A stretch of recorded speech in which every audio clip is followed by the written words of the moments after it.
बता दिया था। क्वेश्चन नंबर आपका हो गया था ये पीने वाला सोडा पे आगे हैं। पीने वाला सोडा क्या होता है? पीने वाला सोडा क्वेश्चन नंबर 19, ये उदासीन होता है, मतलब न्यूट्रल प्रवृत्ति का होता है, ये अक्षीकारक होता है, ऑक्सीडेशन, ये प्रकृति से अम्लीय है, नेचर से एसिड, प्रकृति से अक्षारीय है, नेचर से बेस। तो यहां पर मैं अगर सोडे को देखूं बच्चों, सोडे को, तो सोडे में क्या होता है बच्चों? H2O प्लस CO2 गैस का mixture, carbon dioxide gas mix कराई जाती है H2O में, तो ये बन के बनती है आपकी H2O CO3 कार्बोनिक एसिड। कौन सी एसिड बनती है? Carbonic acid. कार्बोनिक एसिड बोलो या इसको कार्बोनेटेड वाटर बोलो। तो बताओ एसिड से क्या होगी? ये प्रकृति से क्या होगी? एसिड। ये प्रकृति से एसिड होगी। ठीक है, मैंने एसिड और बेस का टॉपिक कराया था केमिस्ट्री में। अब एसिड और बेस के कुछ फंडे बचे हुए हैं, वो यहीं की यहीं कर लो। जैसे देखो, लाल लिटमस को जो कोई नीला करे, लाल लिटमस को नीला करे, क्या बताया था वो? एसिड या बेस? बेस। लाल लिटमस ने जो नीला करे वो बेस। और हमारे यहां पे दे रखा था NH3 लाल लिटमस को कैसा करता है? नीला। क्योंकि NH3 और वाटर मैंने क्या बताए थे? लेविस बेस बताए थे, नहीं बताए थे? NH3 और वाटर दोनों क्या बताए थे? Lewis base. क्यों? क्योंकि इनके पास क्या होता है? Extra lone pair. क्या होता है बच्चों? एक्स्ट्रा, इनके पास एक्स्ट्रा लोन पेयर। क्लियर बताइए ना, जिसके पास एक्स्ट्रा लोन पेयर हो गए क्या हो जाएंगे? Lewis base. और AlCl3 ये क्या बताया था? ये बताया था लेविस एसिड, जिनके पास लोन पेयर की क्या होती है? कमी होती है। बात समझ में आ गई नहीं आ गई? लोन पेयर की क्या होती है भाई? कमी होती है। कोई डाउट भाई? तो तुम्हें लेविस बेस पर, जो लेविस बेस है वो बेस वाला काम करेगा। बेस क्या करते हैं? लाल लिटमस को नीला। तो अमोनिया और वाटर के पास क्या होता है? Extra lone pair. और मैंने बताया था ना, इनका एंगल भी घट जाता है। दोनों की हाइब्रिडाइजेशन मैंने क्या बताई थी? sp3 क्या बताई थी? sp3 पर एंगल बताया था, अगर एक लोन पेयर है अमोनिया में तो उसका एंगल 160 डिग्री कितना है? और वाटर में दो लोन पेयर है ऑक्सीजन के, दो लोन पेयर, जिसका angle 104 degree 5 minute, 104 degree 5 minute. Clear भाई? आगे भी पॉइंट करें हम इंपॉर्टेंट बच्चों, तो ये पॉइंट और है, कुछ थोड़े से और देख लो। ये टूथपेस्ट, जो टूथपेस्ट होती बच्चों, अपने दांत खराब हो एसिड की वजह से, तो टूथपेस्ट में कैसा नेचर होता? अक्षारीय। खट्टी नहीं होती, थोड़ी कड़वी होती, अक्षारीय नेचर, बेसिक नेचर की होती टूथपेस्ट। क्लियर बच्चों? आगे आ जाओ। कुछ अलग वे है एजेंट, वो क्या क्या फर्क डालते किसी किसी चीज पे, वो देखो। मैं यहां पर लिख रहा हूं, देखो जैसे बात करूं हल्दी, देखिए ये तो लिख रहा हूं प्रोडक्ट, प्रोडक्ट, और यहां पे कर रहा हूं एसिड के साथ क्या करेगा, और यहां पर कर रहा हूं बेस के साथ क्या करेगा। एसिड के साथ क्या करेगा, बेस के साथ क्या करेगा, अम्ल के साथ क्या करेगा, और अक्षार के साथ क्या करेगा। सबसे पहले लिया मैंने हल्दी। क्या लिया? हल्दी। कैसे कलर की हल्दी भाई? पीले कलर की। अम्ल के साथ कोई रिएक्शन नहीं करती, अम्ल के साथ कुछ नहीं करती। पर हल्दी जो होती बच्चों, बेस के साथ रेड कलर देती है। कैसा कलर? Red colour. आगे क्लियर? ये क्वेश्चन आते हैं, एसिड क्या करेगा? हल्दी के साथ कोई कलर नहीं, बेस के साथ क्या करेगा? Red colour. आगे आ जाओ इंपॉर्टेंट, फिनोल पाइथिलीन। फिनोल पाइथिलीन ये इंडिकेटर होता है, लैब वगैरह में इससे टेस्ट करते हैं। फिनोल पाइथिलीन ये क्या करता है बच्चों? एसिड के साथ ये भी कुछ नहीं करेगा, ये और बेस के साथ ये देगा गुलाबी रंग।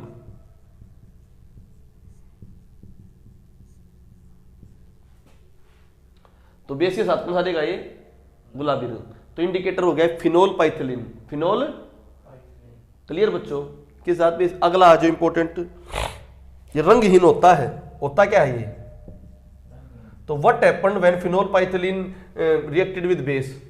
गुलाबी रंग आ जाएगा, या उसका रंग विदाउट कलर किसमें कलर कन्वर्ट हो जाएगा, गुलाबी कलर में। बात समझ आगे नहीं आगे? अगला आ जाओ बच्चों, नीला लिटमस।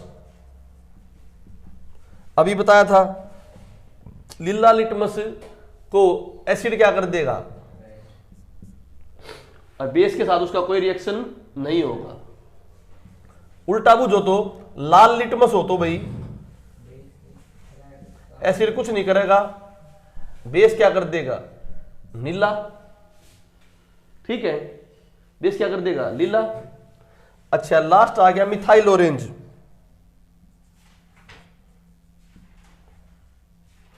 मिथाइल ऑरेंज का नेचुरल कलर लाल होता है। कैसा कलर होता है, लाल। एसिड के साथ इसकी कोई रिएक्शन नहीं होगी, बेस इसको क्या कर देगा, नीला। बेस इसको कर देगा येलो, सॉरी रंगहीन होता है, रंगहीन, और बेस इसको क्या कर देगा, येलो।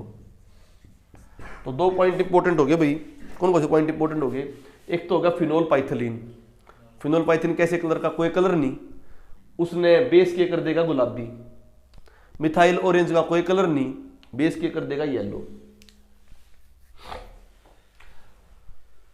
तो मतलब मेनली रिएक्ट किसके लिए हुई, बेस के लिए हुई, नहीं हुई।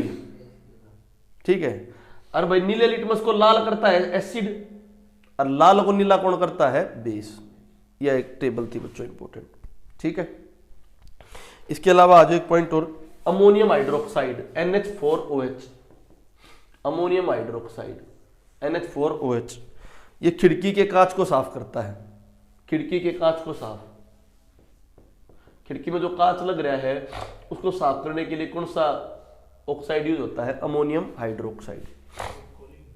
कोलिन का इस टाइप में अमोनियम हाइड्रोक्साइड होता है, इसमें अक्सार होता है। ठीक है, क्लियर बच्चों? अगला क्वेश्चन आ जाओ भाई, कर दो बरबी ने।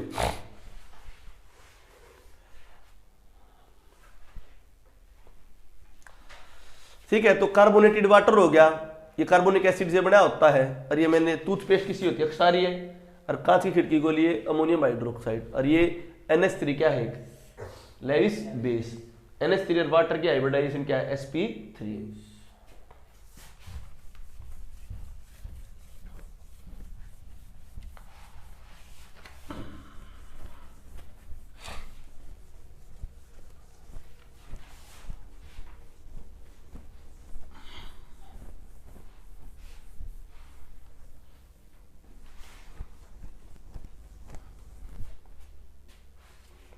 अगला क्वेश्चन है भाई, कौन सा बहुलक नहीं है। बहुलक मींस कौन सा पॉलीमर नहीं है, कौन सा पॉलीमर नहीं है। ऑप्शन है बच्चों, नायलॉन, कैप्रोलैक्टम, टेफ्लॉन, पॉलीस्टायरीन। देखो हमने टेफ्लॉन पढ़ा था ना, टेफ्लॉन। टेफ्लॉन में क्या बताया था, CF2 बताया था ना, CF2। ठीक है, ये क्या था, पॉलीमर था। पॉली वर्ड आ गया तो ये भी क्या हो गया, पॉलीमर हो गया। और नायलॉन भी मैंने क्या बताया था, पॉलीमर। और नायलॉन का मोनोमर कौन बताया था, कैप्रोलैक्टम। ठीक है, अब कैप्रोलैक्टम नायलॉन का क्या है, मोनोमर। क्या बच्चों, अब क्वेश्चन सुन लो, नायलॉन बनता किससे है। नायलॉन इंपॉर्टेंट पॉइंट है बच्चों, कैप्रोलैक्टम CH2 CONH। तो मैंने कभी भी CONH की बॉन्ड बताई थी तो कौन सी बॉन्ड होगी, अमाइड बॉन्ड। तो पेपर में इनडायरेक्टली पूछ ले, नायलॉन किस टाइप का है। नायलॉन जो है पॉलिएस्टर है, नायलॉन जो है पॉली एसिड है, नायलॉन जो है पॉली अमाइड है।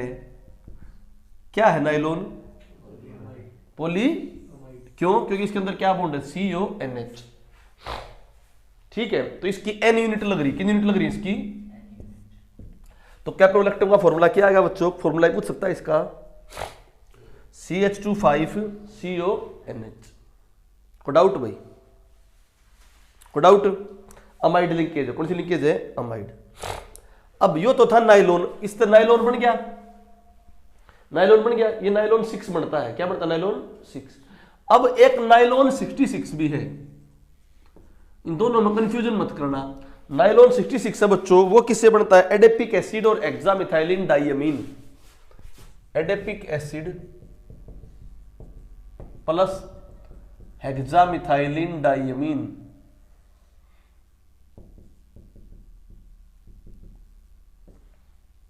तो पेपर में नाइलॉन 16 के, नाइलॉन 66 के मोनोमर बुझे, क्या बुझे, एक है या दो है, किस किस कौन कौन से, एडिपिक एसिड, हेक्सामिथाइलिन डाइअमीन।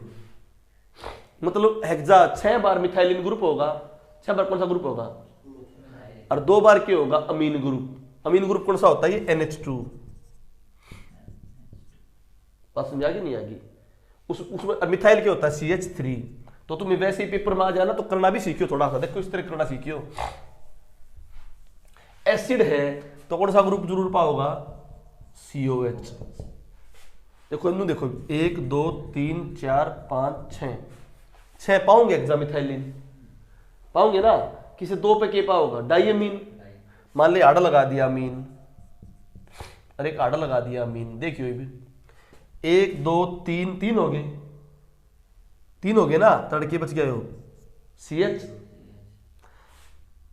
यो के बच गया 1 2 3, सॉरी इसका 3 आ गया ना, CH3,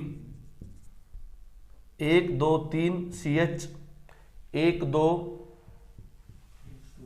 CH2, 1 2 3 CH, CH2 CH3। तो ये फुल नंबर क्या नहीं बनेगा, देखो CH3 CH CH2 CH CH2 CH3, एक बार तो यहां लग गया NH2, एक बार यहां लग गया NH2। ये मैंने क्या बताया, अगर रिएक्शन फॉर्मेट में भी दे दे तो अमीन का मतलब के जरूर पाओगा, NH2 जरूर पाओगा, नहीं पाओगा। और बच्चों हेक्सामिथाइल का मतलब CH3 और एसिड का मतलब, तो वहां पर ऑप्शनों को देख के कर दोगे, नहीं कर दोगे। एक में क्या होना चाहिए, एसिड होना चाहिए, और कितनी है एडेपिक, तुम डिटेल में जाओगे तो नहीं हो सकता, परंतु इस क्वेश्चन में देखकर तुम आराम से हो जाओगे। तो इसमें भी कौन सी बॉन्ड पाओगी, जब भी अमीन आ गया, क्या आ गया, तो कौन सी बॉन्ड पाओगी, अमाइड, कौन सी बॉन्ड पाओगी, क्लियर भाई। आगे कुछ और करते हैं। एफ्लोन बता दिया था, ये कैप्रोलेक्टम बता दिया, कैप्रोलेक्टम क्या था, CH2 5 CONH। आगे आ जाओ, कुछ इंपॉर्टेंट चीजें करते हैं बच्चों।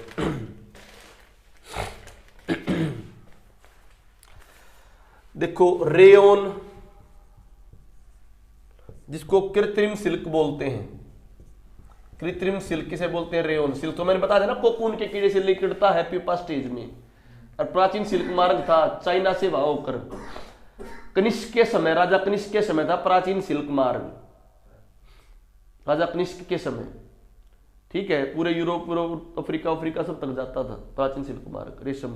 ये जो 1 रोड 1 बेल्ट है ना, चाइना की 1 रोड 1 बेल्ट, उस प्राचीन सिल्क मार्ग को ही अपग्रेड करने की पॉलिसी है। देखो रेयोन, कॉटन, सन, जूट, जूट जिसे पटसन बोलते हो, पटसन, लिनन, लिनन का जो कपड़ा है, ठीक है बच्चों, ये सारे क्या है, सेलुलोजिक फाइबर। क्या सारे, सेलुलोज होता है इनमें, ठीक है, सेलुलोजिक फाइबर सारे क्या है, सेलुलोजिक फाइबर, सेलुलोज से बने होते हैं। अलग अलग कंटेंट होता है सेलुलोज की, अलग अलग लिंकेज, अलग अलग लिंकेज में अलग अलग चीज आओगी, नहीं आओगी। दो हमने क्या पढ़ा था, स्टार्च, स्टार्च की अलग अलग लिंकेज, एक तो क्या था अमाइलेज, क्या था, एक था अमाइलोपेक्टिन, उनकी लिंकेज भी बता सकता था, इसमें अल्फा लिंकेज है, बीटा लिंकेज है, पर इतना डिटेल में नहीं जाना। बे ध्यान रखो, अमाइलेज और अमाइलोपेक्टिन दोनों किसकी हैं, स्टार्च की। अमाइलेज में चावल का लंबा दाना होता है, और उसमें तो लंबा दाना होगा तो उसकी बॉन्ड लेंथ क्या होगी, लंबी लंबी होगी, बड़ा साइज होगा। और अमाइलोपेक्टिन क्या होगा, पैक्ट होगा, छोटा साइज होगा, ठीक है।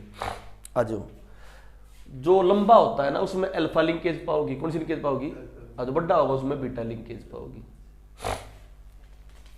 ठीक है बच्चों। ये हो गए, इसके अलावा आ जाओ बच्चों इंपॉर्टेंट,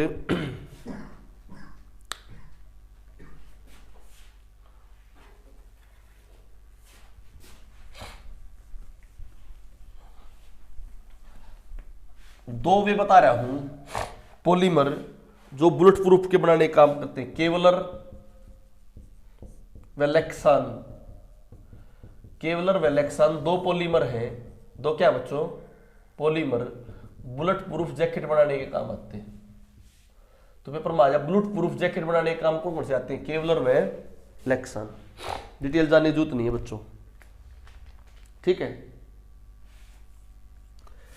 एक टेरिलीन है, टेरिलीन, एक ग्लाइप्टल।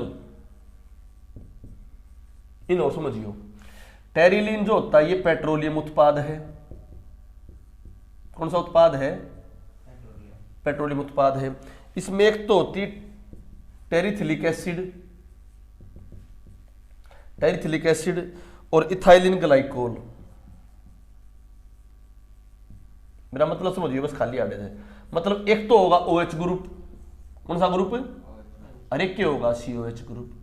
बात समझ आ गई नहीं आगे। इथाइलिन ग्लाइकोल में एक या दो, दो हो गए ना, मोनो में एक था, इथाइलिन के हो गए दो, तो एक तो होगा OH ग्रुप और एक क्या होगा COH ग्रुप। बस ये ध्यान रखो, टेरिलीन के एक पेट्रोलियम उत्पाद ये होंगे। ग्लिप्टल में आ जाओ तो इसमें क्या डिफरेंस पाओगा, ये मतलब टेरिथेलिक एसिड थी, इसमें खाली थैलिक एसिड।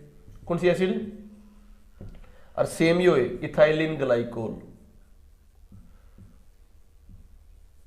क्योंकि एडवांस आ रही ना, science advance, physics chemistry advance आ रही ना, तो इस तरह क्वेश्चन आ सकते हैं।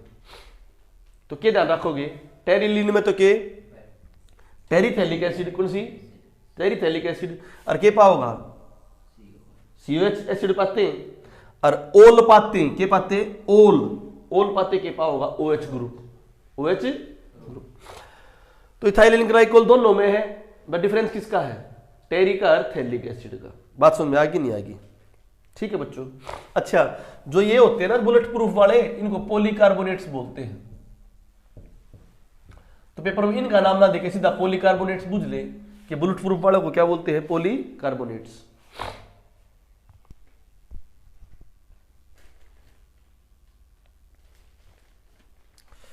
ठीक है, कोई डाउट, आगे आ जाओ भाई।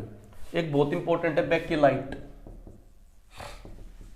बेकेलाइट भी क्या है, एक पॉलीमर, यह थर्मोसेटिंग पॉलीमर है।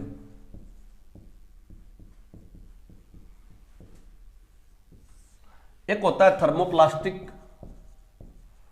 एक होता है थर्मोसेटिंग। मतलब समझो उनका, थर्मोप्लास्टिक, थर्मोप्लास्टिक का मतलब क्या, हीट देंगे, टेम्परेचर देंगे, प्रेशर देंगे, उसकी शेप चेंज होती जाएगी। क्या होती जाएगी, इसकी बार बार शेप चेंज करा लिया, बार बार क्या करा ले, शेप चेंज करा ले, किससे, टेम्परेचर प्रेशर वगैरह देके। तो कि सेट नहीं हुई ना शेप, वो तो क्या होगा, थर्मोप्लास्टिक। क्या होगा बच्चों, ये PVC PVC ये जो अपने पॉलिथीन वॉलिथीन की अलग अलग शेप बनाते हैं, सारे के हैं थर्मोप्लास्टिक के हैं। एक प्रॉपर शेप आ गई और उसमें बॉन्ड बन गई, और बॉन्ड के बन गई स्ट्रॉन्ग बन गई, स्ट्रॉन्ग बॉन्ड बन गई, प्रॉपर शेप आ गई।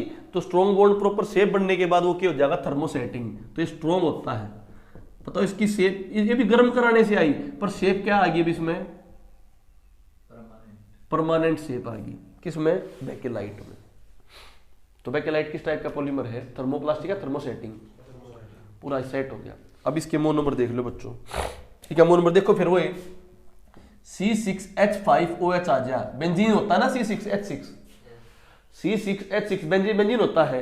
इसमें बेंजीन में हमने क्या कराया, ये था ना बेंजीन C6H6, इसमें तो H हटा दिया, H की जगह क्या लगा दिया, तो बच्चों इसने बोलते हैं फिनोल। क्या बोलते हैं, फिनोल। थोड़ा डाउट, क्या बोलेंगे इसने, फिनोल। दूसरा जो बच्चों HCOHO, HCHO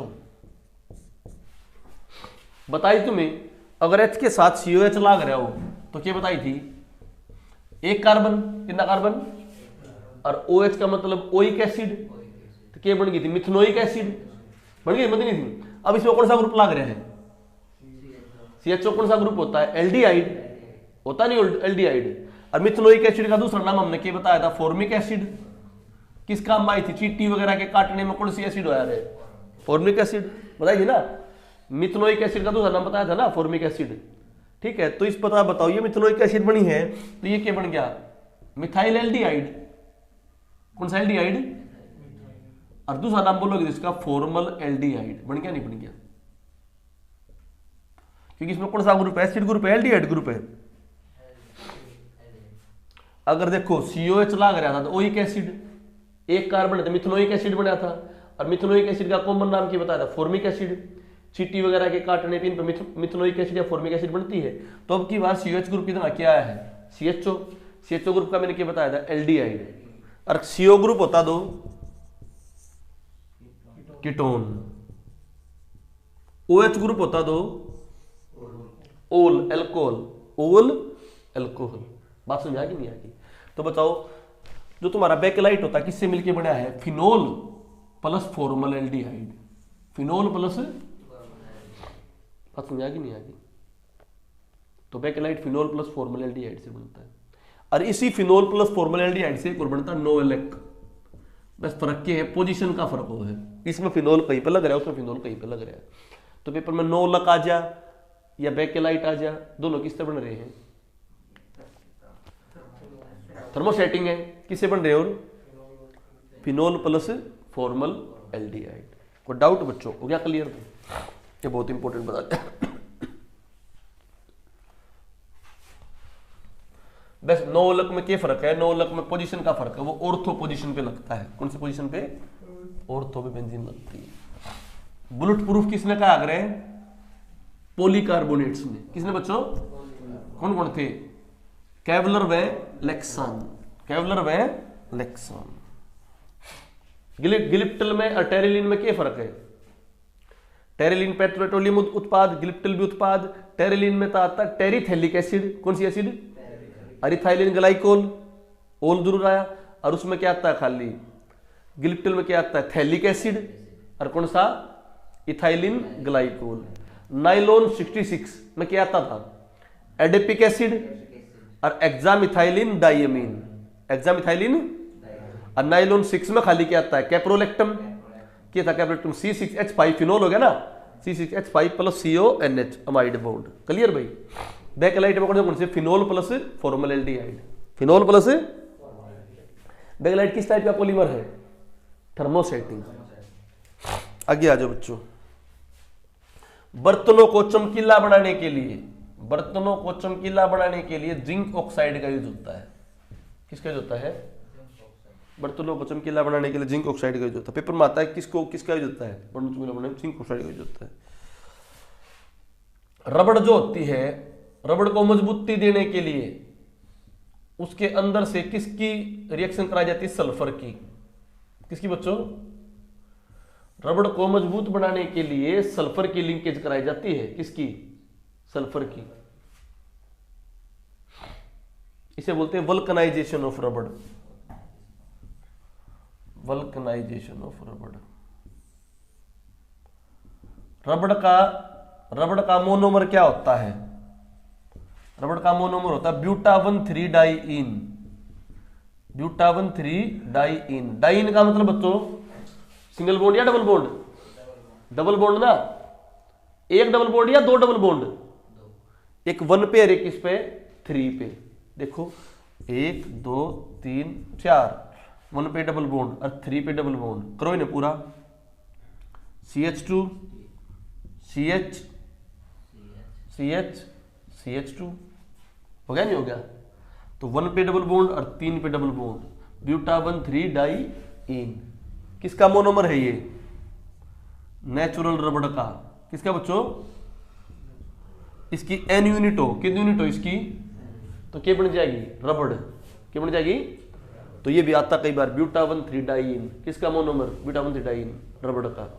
इसमें और ज्यादा मजबूती देनी हो तो किसकी रिएक्शन करा देंगे, सल्फर की।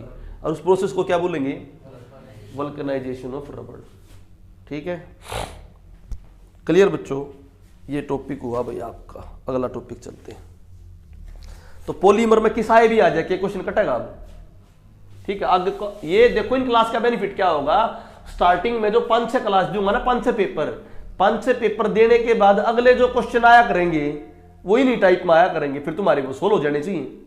तुम पहले तुम्हारे क्वेश्चन डाउन करेंगे, बट डाउन करे 50। अच्छे अपने अपने नंबर जरूर बताना बच्चों, कितने कितने नंबर बने हैं। ग्रुप पे मैसेज भेज देना 827 वाले पे कितने कितने नंबर बने हैं, ठीक है। अलाउड कर देना भाई नंबर भेजने के लिए, सबको अलाउड कर देना कितने कितने नंबर बने हैं। क्या होगा देखो, मान लो मैंने टॉपिक करा दिया है पॉलीमर का, अगली बार पॉलीमर का क्वेश्चन दूंगा तुम्हें, जब पॉलीमर का क्वेश्चन दूंगा तो वो क्वेश्चन तुम्हारा क्या होना चाहिए, सोल्व होना चाहिए। बात समझ आएगी नहीं आएगी। पेपर में क्वेश्चन दे दिया, अगली बार किंगडम कराया तो किंगडम का क्वेश्चन क्या होना चाहिए, सोल्व होना चाहिए। सारी इंफॉर्मेशन तुम्हें दे दी है, पहले 5-7 लेक्चर में सारे टॉपिक कवर कर देंगे, ठीक है। बोला था तो पूरा करा कर जाओगे, टेंशन मत लो, और इतना करा देंगे एक भी नहीं क्रैश कोर्स में कोई भी करा ले तो। और भाई तुम दूर बैठे हो भाई, आप पास में हॉस्टल में होते तो और भी ज्यादा करा देते भाई, ठीक है, क्योंकि रात में पढ़ाओ, मान लो 11 बजे, तुम्हें थोड़ी पढ़ा सकते हैं किसी टाइम पर भी, ठीक है। आगे आ जाओ, अगला क्वेश्चन, किसी वस्तु का संवेग होता है बच्चों इम्पल्स। 5 सेकंड में संवेग मोमेंटम भी, मोमेंटम से फिर मोमेंटम से पूरा अगर बोलोगे तो मोमेंटम के साथ पूरा सिस्टम बोलो तो बोलते हैं संवेग। पहले संवेग खाली मोमेंटम के लिए भी होता है। 5 सेकंड में 40 किलोग्राम मीटर से तक बढ़ने तक कितना बल लगेगा, कितना बल लगेगा। आ जाओ भाई, ये क्वेश्चन है 5 सेकंड कितना कितना बल लगेगा। तो फोर्स क्या होता है बच्चों बताओ, मास इंटू एक्सेलरेशन। और इंपल्स क्या होता है, फोर्स इंटू टाइम। टाइम कितना दे रखा है 5 सेकंड, ठीक है। निकालना क्या है बल, इंपल्स कितना दे रखा है बच्चों, 5 सेकंड 40 किलोमीटर 40 भाई 5 सेकंड, ठीक है। तो 5 सेकंड का इंपल्स और ये दे रखा है तुम्हारा 40, ठीक है बच्चों। देखो क्वेश्चन क्या कह रहा है, थोड़ा सा क्वेश्चन में कंफ्यूजन थी। 5 सेकंड का टाइम और 40 किलोमीटर क्या है ये तुम्हारा, 40 किलोमीटर मीटर पर सेकंड। अब एक बात सुनो, तुमने यूनिट देख कर करना है। अब मैंने बात करी इंपल्स की, संवेग की। इंपल्स क्या होता है, फोर्स इंटू टाइम। फोर्स की यूनिट क्या होती है बच्चों, फोर्स की यूनिट होती है m इंटू ए, मास इंटू एक्सेलरेशन। मास और एक्सेलरेशन की यूनिट क्या होती है, मीटर पर सेकंड स्क्वायर। मीटर पर इंटू में क्या है टाइम, सेकंड। तो क्या बच्चा का बताओ, मास मीटर पर सेकंड। बचा नहीं बचा, मास मीटर पर सेकंड। तो किसकी वैल्यू आ गई, ये इंपल्स की। यहां कंफ्यूजन हो रही थी, मास इन्हें पूरा स्टेटमेंट ना लिख रखा, स्टेटमेंट में क्या लिखना चाहिए, थोड़ी टाइपिंग मिस्टेक है। इसने कहना था बल संवेग, या संवेग की जगह क्या लिखना था, बल संवेग। जब संवेग की जगह बल संवेग लिखते, क्या लिखते, बल संवेग कितना 40 किलोमीटर पर सेकंड। तो आपको समझ में आ जाता किस क्या कह रहा है, बल संवेग का मतलब क्या, इंपल्स। क्या बच्चों, तो बताओ इंपल्स की वैल्यू कितनी होगी 40, ठीक है। फोर्स निकालना है, टाइम की वैल्यू क्या दे रखी है 5 सेकंड। बताओ फोर्स क्या आ जाएगा 40 बटे में 5, 8 न्यूटन। तो ध्यान में क्वेश्चन की टाइपिंग मिस्टेक है, तुम्हारी गलती नहीं है, बस ये ध्यान रखो बल संवेग। बल संवेग का मतलब क्या हो गया, इंपल्स। इंपल्स दे रखा है, बस तुमने टाइमिंग देखनी। अगर ये मिनट में दे रखा होता, किस में दे रखा होता, तो किस में कन्वर्ट कर लेते, सेकंड में। बात समझ आ गई नहीं आ गई। डाइन में दे रखा होता फोर्स, किस में दे रखा होता, डाइन में। तो किस में कन्वर्ट कर लेते, न्यूटन में। 1 न्यूटन में कितने डाइन होते बच्चों, 10 की पावर 5 डाइन। यूनिट को देख लिया करो। मैंने यूनिट देखी, क्या पाई यूनिट, क्योंकि पूरा समझ में नहीं आता था ना। यूनिट देखी मैंने 40 किलोमीटर पर सेकंड, 40 किलोग्राम पर सेकंड। तो क्या यूनिट आई मेरे पास, यूनिट आई मास मीटर पर सेकंड। आई नहीं आई, तो मास मीटर पर सेकंड किसकी आ सकती है, जब मास फोर्स ने किसके लिए गुणा करूंगा, टाइम के लिए। जब फोर्स ने टाइम के लिए गुणा करूंगा तो फोर्स की यूनिट है मास मीटर पर सेकंड स्क्वायर। इनटू में क्या होया सेकंड, तो क्या आई मास मीटर पर सेकंड। यह पेपर में दे रखी है, तो इसलिए वहां पर बल संवेग लिखा होना चाहिए था। क्या लिखा होना चाहिए था? बल संवेग। क्लियर भाई? ये क्वेश्चन था। तो यूनिट देख के क्वेश्चन सोल्व कर दिया करो, यूनिट देख के क्वेश्चन सोल्व कराया करो। अच्छा तुम्हें एक तरीका और बताऊं इसका, तरीका को सुनो, बहुत इंपॉर्टेंट। तुम्हें कुछ नहीं पता क्या होगा, तुम्हें कुछ भी नहीं पता क्या आना है, निकालना क्या है? फोर्स निकालना है। क्या निकालना है? फोर्स निकालना है। फोर्स निकालना है तो फोर्स का फॉर्मूला क्या हो गया? Mass into acceleration. मैंने कहा कुछ भी नहीं पता होता। मास का क्या आया? किलोग्राम। क्या आया? और एक्सेलरेशन का मीटर पर सेकंड स्क्वायर। तुम्हें एक चीज कंफर्म होगी, तुम्हें जब भी कभी मास निकालना है, क्या निकालना है, तो टाइम कड़ा वो ऊपर या नीचे? नीचे टाइम आओगा और मास कट जाएगा ऊपर। तुम्हारी क्वेश्चन में 40 किलोग्राम के दे रखा मास, तो वो कड़ा होगा ऊपर। और टाइम के दे रखा 5 सेकंड, पकड़ा होगी नीचे। करके देख लो 40/5 में कितना है? 8। और जो तुम्हारा आ जाए ना उसकी यूनिट काउंट कर लो। क्या काउंट कर लो? उसकी यूनिट काउंट कर लो। इसकी किलोग्राम मीटर पर सेकंड स्क्वायर थी, तो बच्चों यहां पर जो फोर्स ये जो तुम्हारी है किलोग्राम मीटर पर सेकंड किसकी हुई? इंपल्स की। इंपल्स की होती है ना, क्योंकि इसके गुणा में 1 सेकंड और करोगे तो मीटर पर सेकंड आओगा नहीं आओगा? तुम गुणा भाग भी करोगे ना सिंपल ही, बट टाइम नीचा होगा और मास ऊपर होगा, जब भी इसका किया जाएगा आंसर। पर क्वेश्चन मिस्टेक ये हो रही है, बल संवेग लिखना था। क्या लिखना था? बल संवेग का मतलब क्या हो जाएगा? इंपल्स। इंपल्स सीधा सीधा क्या आ रहा है? Force into time. टाइम दे रखा है, फोर्स पूछ रहा है, और बल संवेग दे रखा है, इंपल्स आराम से हो जाएगा, नहीं हो जाता। ठीक है, ये गलती करी क्वेश्चन, आसान क्वेश्चन था ये। अगला आ जाओ।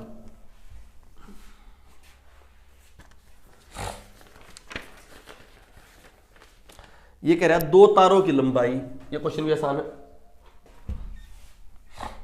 2 तारों की लंबाई का प्रतिरोध, पहले बोला मैंने R1, क्या बोला? R1। R1 का प्रतिरोध है P1 रेशो 1:2, 1:, और एक चीज की, किस की रेशो? तारों की लंबाई की L1। फॉर्मूला होता है R का rho L A, rho A। L होती लेंथ, रो क्या होती? रेजिस्टिविटी। रेजिस्टिविटी को क्या बोलोगे? प्रतिरोधकताएं। प्रतिरोधकता, प्रतिरोधकता। आर को क्या बोलोगे? प्रतिरोध। ठीक है, आर को क्या बोलोगे? प्रतिरोध, और रो को प्रतिरोधकताएं। अब देखो रो एल ए, क्वेश्चन क्या कह रहा है? 2 तार हैं, ये R1 है, R2 है। R2 में सारी चीज डबल कर दी। इसकी रेशो 1 रेशो है, इसकी रेशो क्या है? 2 रेशो। सब चीज डबल कर दी, सब चीज क्या कर दी? डबल। एरिया को बताओ, एरिया क्या होता है? πr²। क्या था बच्चों? जब सिलेंड्रिकल लोगे 4πr², मतलब क्या होगा? स्क्वायर आओगा नहीं आओगा? ठीक, देखो R1 तो हो गया ये, R2 क्या हो गया? 2P1 2L1, 2P1 2L1, और 2 क्या हो गया? A1। बात समझ आई नहीं आई? अब मुझे ध्यान से इनके न्यूमेरिक वो करो, इनकी वैल्यू रखते जाओ, देखना ध्यान से। एरिया किस में दिएगा बच्चों? ये साथ में मेंशन भी कर रखा है, व्यास। व्यास क्या होता है? डायमीटर खुद बता रहा है, एरिया किस में निकलेगा? डायमीटर में व्यास लेते हो या त्रिज्या लेते हो? त्रिज्या क्या होगी? रेडियस होगी, नहीं होगी रेडियस? तो बताओ P1 L1 बटे A1 बटे, ठीक है। और यहां से लोगे तो इसको बच्चों 2P 2L1, परंतु एरिया को काउंट करोगे तो डबल हो जाएगा, नहीं हो जाएगा? क्योंकि क्या हो जाएगा? 2R, R स्क्वायर हो गया ना, R क्या हो गया? स्क्वायर हो गया। तो कितना होगा बच्चों? ये यहां पर 4 आएगा, नहीं आएगा? क्योंकि A स्क्वायर करना है ना, A क्या करना है? स्क्वायर। 2A का स्क्वायर होगा, नहीं होगा पूरे का? क्योंकि क्या है? Radius, πr²। क्योंकि रेडियस है, रेडियस से एरिया क्या होगा? स्क्वायर में चलेगा, नहीं चलेगा? लेंथ तो क्या रखेगी? सिंपल रहेगी तो इसमें काटोगे तो क्या होगा 2p1 2l1 बटे में 4a आ जाएगा, नहीं आ जाएगा, कितना आ जाएगा 4a, क्योंकि स्क्वायर होका है ना, स्क्वायर होका है तो बच्चों 2 और 2 4 तो 4 कट गए, नहीं कट गए, जितना पहले का रेजिस्टेंस था उतना ही आ गया, नहीं आ गया। अगर ये कहता इसका व्यास नहीं खाली एरिया डबल होता, क्या कहता व्यास मेंशन नहीं करता तो आप सीधा क्या करते 2a। व्यास जब भी मेंशन करोगे, कभी भी व्यास और त्रिज्या मेंशन करोगे तो उसका डबल नहीं, उसका स्क्वायर में होगा। किस में होगा, बात समझ आएगी नहीं आएगी। तो 2 का 2a है उसका क्या हो गया स्क्वायर, कितना आ गया 4। तो इसका रेजिस्टेंस कितना होगा जितना पहले डे का था, पहले डे कितना था 10 ओम, तो इसका भी कितना आया 10 ओम। बस ये ध्यान रखना, बस एरिया अगर खाली कह दे डबल हो गया तो कोई दिक्कत नहीं। अगर वो एरिया क्या कह दे रेडियस 3 गुनी होगी, क्या होगी रेडियस, तो बताओ 3 होगा या 9 होगा, क्यूब नहीं, आर का तो स्क्वायर होगा ना, 3 गुनी कह दी तो 3 का क्या होगा स्क्वायर 9, वो बोले 4 गुनी 4 का स्क्वायर, वो बोली 5 गुनी 5 का स्क्वायर, और ऊपर वाले केवल के होंगे मल्टीप्लाई, क्योंकि रो तो क्या होगा 2p 2l। ये क्वेश्चन था, वैसे कुछ नहीं था, क्योंकि रेडियस क्या हो जाएगी स्क्वायर में, तो इसका कितना आ जाएगा 10 ओम। अगला क्वेश्चन है 220 की वोल्ट जनरेटर एक बल्ब से जुड़ा हुआ है। 220 क्या है याद समझा देता हूं, 220 है वोल्ट और धारा है, करंट है 0.5 एम्पियर, शक्ति बतानी है पावर।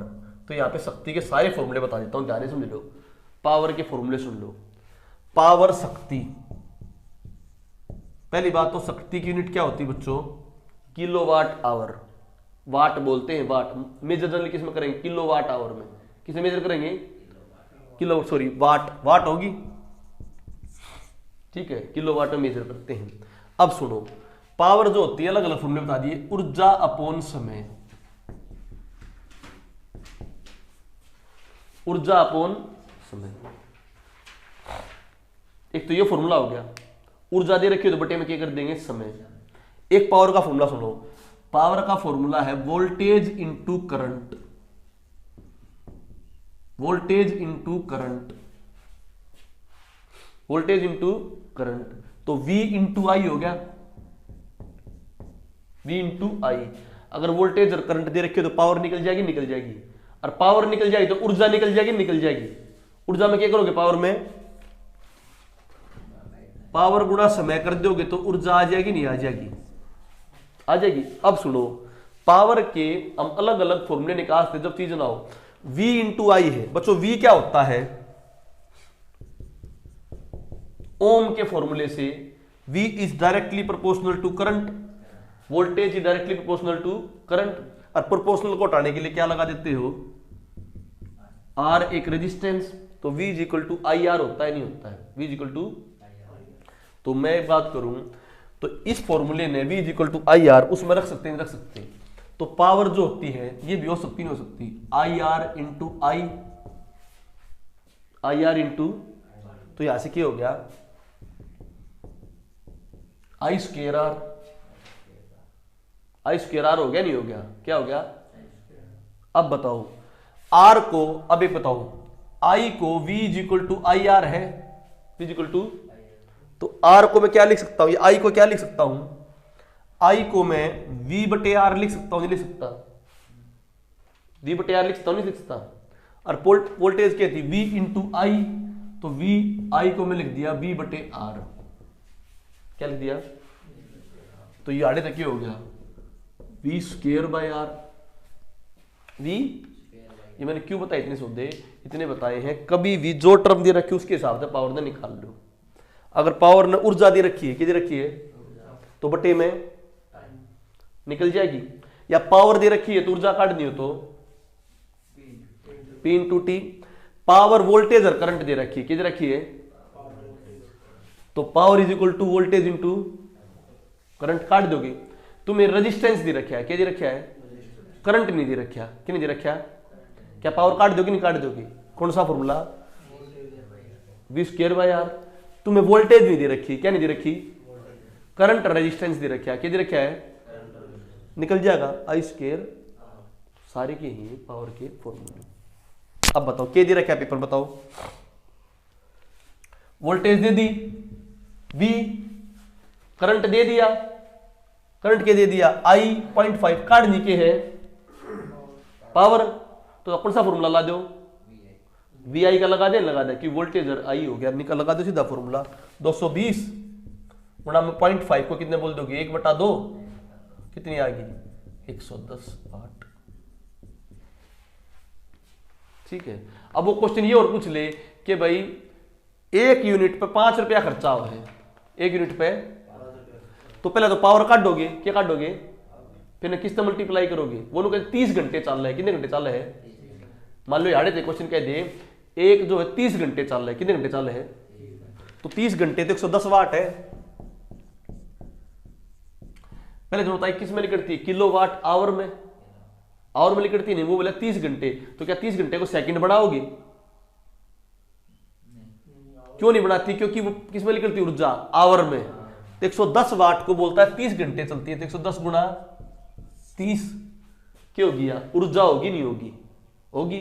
और वो बोल रहे 1 यूनिट का, कितने यूनिट का, कितना है, 5 रुपए खर्चा है, कितना है, तो ये तो होगी यूनिट टोटल, मल्टीप्लाई किस तरह कर दो, बात समझ आ गई नहीं। वो बोल दे 200 सेकंड चलती है, कितनी चलती है, डेली की 200 सेकंड चलती है, डेली की, या बोल दे डेली की 500 मिनट चलती है, कितने मिनट, तो 1 महीने का 2 रुपए यूनिट के हिसाब से खर्चा बताओ, तो क्या करोगे, दिमाग लगाओ अड़े, इसका क्वेश्चन ना करो। वो बोल रहे हैं कि डेली की 500 मिनट चलती है, कितने मिनट, 500 मिनट चले हैं, और 2 रुपए यूनिट के हिसाब से खर्चा बताओ, तो पहले तो बताओ 110 वाट आ गई थी, कितनी वाट आ गई थी, तो क्या करोगे, मिनट या मिनट ना घंटे बढ़ाओगे, घंटे क्या बढ़ाए, घंटे बढ़ाए, 500 मिनट या घंटे कैसे बढ़ाओगे, बटे में क्या कर दोगे, 60 तक कर दिया, तो क्या बन गए थारे घंटे, 600 मिनट कर लो ताकि आसानी पड़ जाए क्वेश्चन पढ़ने में, 600 बटे 60 घंटे हो गए, नहीं हो गए, कितने दिन का है, एक महीना, एक महीने में दे नहीं थे कितने मानोगे, 30 दिन, तो बताओ ये उस 30 दिन की बिजली खर्च आएगी नहीं आएगी। अब बिजली खर्च कब होगा, जब उसमें के मल्टीप्लाई कर दोगे, 2 थे, क्वेश्चन आ जाएगा नहीं आ जाएगा, कोई डाउट है, कैसा भी क्वेश्चन सोल्व कर दोगे, पावर वाला ही लाना, ठीक है। बस ये ध्यान रखना है ऊर्जा जो होती है किसमें, वाट में या किलो वाट आवर में, जैसे एक क्वेश्चन और हो गया, खाली वाट में दे रखी, किसमें दे रखी है, तो वाट में दोगे ना, किलो वाट में बढ़ाओगे, जैसे वो दे तुम्हें 1100 वाट, एक क्वेश्चन और हो गया ऐसे 1100 वाट, तो 1100 वाट लिखोगे या 1.1 किलो वाट लिखोगे, बात समझ आ गई नहीं आ गई, वाट के बनाने हैं और मिनट और सेकंड के बनाने हैं घंटे, जब खर्च निकलेगा तो वाट के तो क्या बनाने हैं किलोवाट, और मिनट और सेकंड के बनाने हैं घंटे, कर दोगे सोल्व क्वेश्चन में, बस ये पंगा पाओगे, कुछ नहीं पाओगे। तो तुम मान ले तुम्हारे 5000 रुपया आ रही और 500 आते हो, तो पंगा तुमने क्या करे पाओगा, तुमने क्या ना करे पाओगे, उन वाट मंसर दे पाओगे, क्या मंसर देना पाओगा, वो खर्च जो किलोवाट आवर के हिसाब से बता होगा, ठीक है, कर दो ना सोल्व इसमें। और कभी भी जो प्रतिरोध वाला सिस्टम आ जाए तो उसमें किसका देखना है ध्यान से, एरिया देखना है, क्या देखना है, अगर एरिया हम बोले कि रेडियस 3 गुना होगी तो नीचे फर्क कितना होगा, प्रतिरोध क्या होगा, नो टाइम हो जाएगा ना, नो टाइम कम या ज्यादा, कम, क्योंकि एरिया कड़े है नीचे नहीं है, बात समझ आ गई नहीं, तो प्रतिरोध 9 गुना घट जाएगा, कितना घट जाएगा, अगर वो बोले रेडियस 1/3 टाइम्स कर दी, 1/, अब बताओ क्या होगा प्रतिरोध में फर्क, बस ये ध्यान रख लो, प्रतिरोध वाला सीधा कंसेप्ट कर लो, रेडियस 2 गुना बढ़ा दी, 2 गुना, तो अगला रेजिस्टेंस कितना होगा, 4 कमा होगा नहीं होगा, क्योंकि नीचे ने है। अब मैंने बोला रेडियस 1/3 घटा दी, रेडियस, तो अगला रेजिस्टेंस में क्या फर्क पड़ेगा, 9 टाइम्स बढ़ जाएगा, क्योंकि ये क्या है नीचे में है, बात समझा कि नहीं, इसलिए याद रख लो न्यूमेरिकल कर गलत होगा नहीं, तो कुछ ही देखना, क्या देखना है वैसे, रेडियस का रेजिस्टेंस का रिलेशन, अगर वह बढ़ती है तो उतना ही बढ़ता है या दुगना घटता है? जितना बढ़ेगा उसका दुगना क्या करेगा? घटेगा। बात समझा कि नहीं? उसका स्क्वायर के फॉर्म में 3 गुना है तो उसका स्क्वायर के फॉर्म में घटेगा। अगर घटेगा तो उतना ही उसका क्या करेगा? स्क्वायर के फॉर्म में बढ़ेगा। रेडियस और रेजिस्टेंस का रेशियो।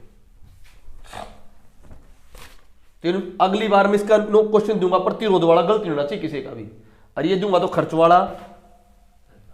ठीक है, अगला आ जाओ क्वेश्चन। घास के अध्ययन को, ये सारे अध्ययन और कर लो। घास के अध्ययन को क्या कहते हैं? ये है घास के अध्ययन को फेर्नोलॉजी, फाइनोलॉजी,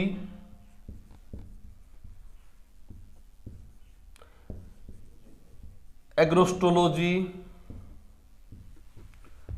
पेलिनोलॉजी।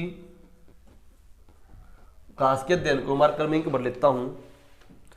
घास के अध्ययन को कहते हो बच्चों एग्रोस्टोलॉजी। अब कुछ अध्ययन कर लो जो बहुत इंपॉर्टेंट है अध्ययन। यहां से इंग्लिश के अध्ययन भी हो गए और जो आपके पेपर में जो अध्ययन आओ बायो से रिलेटेड वे भी हो जाएंगे। नॉर्मल ना बताओ, नॉर्मल सबने पता है कि एनाटॉमी किसने कहते हैं, सबने पता है एनाटॉमी स्किन, उसने भाई शरीर की उसने क्या कहते हैं? एनाटॉमी कहते हैं। बॉटनी, जूलॉजी सबने पता है। जो इंपॉर्टेंट बताऊंगा, जैसे फेर्नोलॉजी। फेर्नोलॉजी ना पहला, ये ब्रेन एक्टिविटी को कहते हैं, ब्रेन के पार्ट्स की एक्टिविटी को। ब्रेन के पार्ट्स की एक्टिविटी लिख लो ने, ब्रेन के पार्ट्स की एक्टिविटी को कहते हैं फेर्नोलॉजी। ठीक है,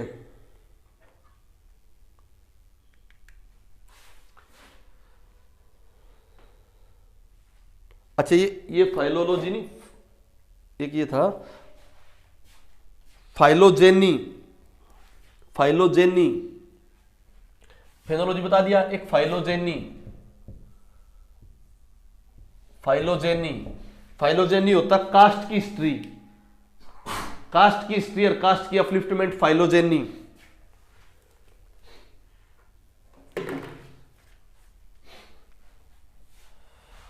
धूलकण, धूलकण की स्टडी बोलते हैं फेलेनोलॉजी।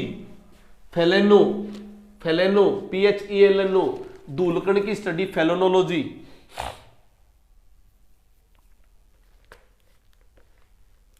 ठीक है, अब आ जाओ कुछ टर्म। फाइटोट्रोन, ये पेपर में आता, कई बार आया पेपर, यूपी के पेपरों में आ चुका है, राजस्थान में भी आ चुका है फाइटोट्रोन। फाइटोट्रोन, फाइटोट्रोन क्या होता है? इसको पादपाल्य भी बोलते हैं, पादपाल्य, हिंदी में पादपाल्य, फाइटोट्रोन। तुमने ये चेक करना है किस पौधे के लिए क्या चीज जरूरत है, तो उसने डायरेक्ट फील्ड में ग्रो कराओगे या लैब में ग्रो करा के देखोगे? लैब में ग्रो करा के देखेंगे कितनी पीएच पे वो काम करे है, कितना उसने पानी चाहिए। तो कंट्रोल्ड कंडीशन में, कौन सी कंडीशन में?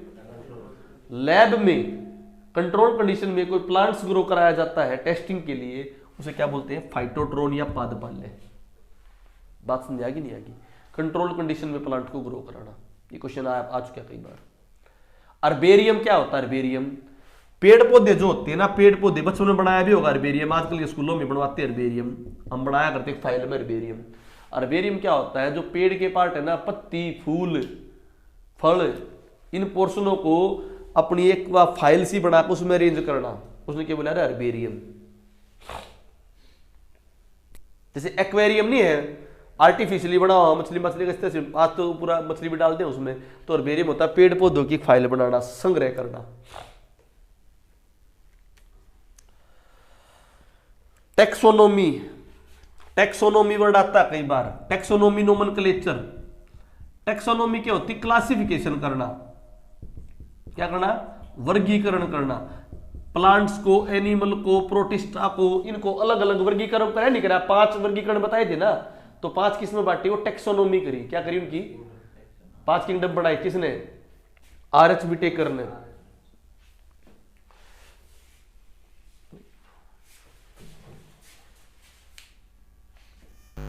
ठीक है बच्चों, टेक्सोनोमी होगी। इकोलॉजी, इकोलॉजी, इकोलॉजी पता है ना भाई, लिविंग और नॉन लिविंग का इंटरेक्शन, जीवित और अजीवित चीजों का इंटरेक्शन, उन्हें बोलते हैं इकोलॉजी।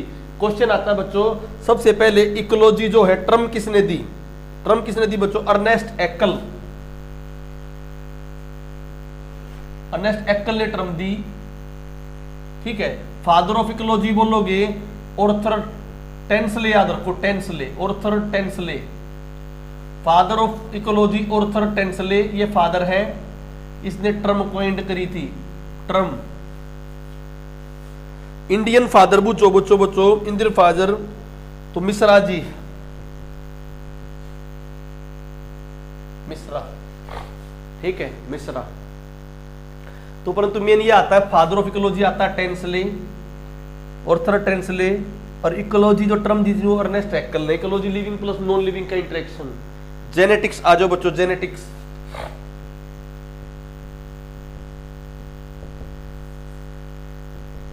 तो जेनेटिक्स का यहाँ पूरा फंडा करा दिया तो मैंने जेनेटिक्स का भी, ये भाई क्वेश्चन कई बार आ जाते हैं।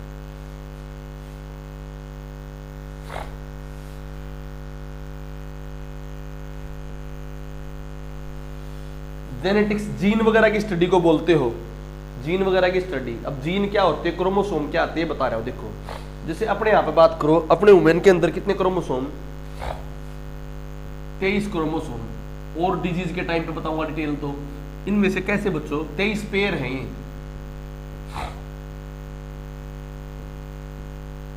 22 पेयर नॉर्मल भाई, ठीक है। एक पेयर आपका क्या है? Sex chromosome. Chromosome sex chromosome बच्चों, मेल में अलग फीमेल में अलग बच्चों, 23 पेयर। अब मैं बात करता हूं तो इसी प्रकार चने में, पौधा में भी होंगे, इसी प्रकार क्या होंगे, पशुओं में भी होंगे क्रोमोसोम। तो सबसे पहले जेनेटिक्स की जो स्टडी करी वो करी बच्चों चने में। किसमें करी? चने में था पाइसम स्टाइवम।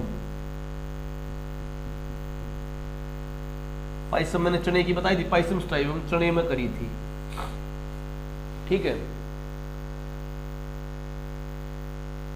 क्लियर। अब ये किस तरह होती है? कोई भी जो जीन होता है, जीन, उस जीन, देखो क्रोमोसोम के अंदर जीन होते हैं, क्रोमोसोम के अंदर जो अनुवांशिक कैरेक्टर जाते हैं, कौन से कैरेक्टर भाई? यो चना लंबा है, यो चना छोटा है, यो आदमी बड़ा है छोटा है, तो वे अनुवांशिक कैरेक्टर होते हैं, हेरिडिटी इन्फॉर्मेशन। कौन सी इन्फॉर्मेशन? Heredity information. वो एक जनरेशन से दूसरी जनरेशन में क्या होती है? पास होती है, ठीक है। तो ये जो जनरेशन जिस फॉर्म में पास होती है, इन्फॉर्मेशन जो होती है, ये होती है जीन की फॉर्म में। किसकी फॉर्म में? जीन। जीन जो होता है दो तरह से एक्सप्रेस करता है, जीन डोमिनेंट हो, जीन रिसेसिव हो। जैसे एक जीन है हाइट से रिलेटेड, किससे रिलेटेड? चाहे वो किसकी हो, प्लांट्स की हो चाहे किसकी, एनिमल की हो। अगर वो जीन पूरी तरह से एक्सप्रेस हो जाए तो कौन से नेचर का जीन है? डोमिनेंट नेचर का। अगर वो एक्सप्रेस ना हो पाए, रिसेसिव। बात समझ आई या नहीं आई? तो बच्चों एक जीन के अंदर दो फॉर्म होगी नहीं होगी? तो जीन के अंदर जो दो फॉर्म होती है उन्हें बोलते हैं एलील। क्या बोलते हैं? एलील। तो सबसे पहले क्या, क्रोमोसोम जो उसके अंदर स्ट्रक्चर होते हैं, क्रोमोसोम के अंदर जो हेरिडिटरी इंफॉर्मेशन लेके आते हैं उस पार्ट को क्या बोलोगे? जीन। क्या बोलोगे? ठीक है बच्चों। जीन के अंदर मैंने बता दिया, चाहे डोमिनेंट, चाहे एक्सप्रेस करेगा डोमिनेंट और ना करेगा तो रिसेसिव। तो बच्चों जो ये दो फॉर्म होगी जीन की, उन्हें क्या बोलेंगे? एलील। क्या बोलेंगे? ठीक है। अब सुनो, जो कर मैंने बात करी हाइट है, मटर का, सॉरी, हाँ मटर का, चना बोल दिया, मटर, पाइसम स्टाइल मटर का, चना बोल दिया, मटर, ठीक है, मटर, पाइसम स्टाइल मटर का लिख रहा, क्या पाइसम, ठीक है, मटर। अब देखो जो कर हाइट के, हाइट के दो हो गए भाई, एच ओ या स्मॉल एच ओ। तो एच एलील क्या होगी? डोमिनेंट कैरेक्टर शो करेगी, और एच शॉर्ट क्या करेगी? शॉर्ट कैरेक्टर शो करेगी। तो इस तरह से एलील जो होती हैं, इसके दो लॉ होते हैं, law of segregation, law of, पहले एक जो जीन है वह क्या करेगी? सेग्रीगेट करेगी, एक डोमिनेट में, एक इसमें रिसेसिव। तो पूरी डिटेल तो जेनेटिक्स से 3 घंटे में हुए, तुम्हारे काम लायक डिटेल बता दो जिससे तुम्हारा क्वेश्चन सोल्व हो जाए। तो लॉ ऑफ सेग्रीगेशन में क्या बोलोगे? हर एक जो जीन होती है उसकी अलग अलग एलील अलग अलग काम करेगी, डोमिनेंट वाली अलग, रिसेसिव वाली अलग, कलर वाली अलग, किसी का कलर कैसा, किसी का येलो, किसी का ग्रीन, तो अलग अलग एलील क्या करेगी? अलग अलग होती जाएगी। फिर अलग अलग होके इंडिपेंडेंट असोरमेंट, अगला लॉ आता है लॉ ऑफ इंडिपेंडेंट असोरमेंट। उसका किसी से कोई लेना देना नहीं है, खाली खाली बड़ी हाइट वाला भी शो कर सकता है, खाली छोटी हाइट वाला भी शो कर सकता है, दोनों मिक्स भी आ सकते हैं। तो एक जो जीन के अंदर एलील है वो अलग अलग क्या कर सकते हैं, इंडिपेंडेंट असोर्मेंट, अलग अलग अपना फंक्शन दिखा सकते हैं। बात समझ आई नहीं? तो बच्चों इनकी क्रॉसिंग कराते हैं। क्या कराते हैं? एक तो होता है मोनो हाइब्रिड क्रॉस। कौन सा क्रॉस? मोनो हाइब्रिड का मतलब मोनो मैंने एक, हाइब्रिड मैंने दो फॉर्मों का कराया। ये किसी एक कैरेक्टर का होता है। किसका? तो अगर मान ले हाइट ले ली, क्या ले ली, अब कलर ले लिया, चाहे हाइट ले लो चाहे कलर ले लो, एक कैरेक्टर की क्रॉस कराओ। किसका? तो उसने क्या बोलोगे? Mono hybrid cross. अब इसमें एक कैरेक्टर की दो दो दो एलील बनेंगी। कितनी एलील बनेंगी? बड़ी हाइट, छोटी हाइट, दोनों दो ली दो पाइसम टाइम में दोनों आगे बड़ी बड़ी आ गई। तो क्या हो गया? H H. दोनों आगे छोटी छोटी आ गई, छोटा एच। एक की बड़ी एक की छोटी, एक की बड़ी एक की छोटी, तो कितने बने? वैल्यू कितनी बनी? 4। दोनों बड़ी दोनों छोटी, एक बड़ी एक छोटी। एक बार पहले की बड़ी दूसरे की छोटी, फिर दूसरे की बड़ी पहले की छोटी। मेल फीमेल लिए भाई। अब सुनो बात ध्यान से। तो 4 वैल्यू आऊंगी। इस 4 वैल्यूओं को दो फॉर्मेट में देखते हैं। दो रेशो होती हैं, जीनोटिपिक और फिनोटिपिक।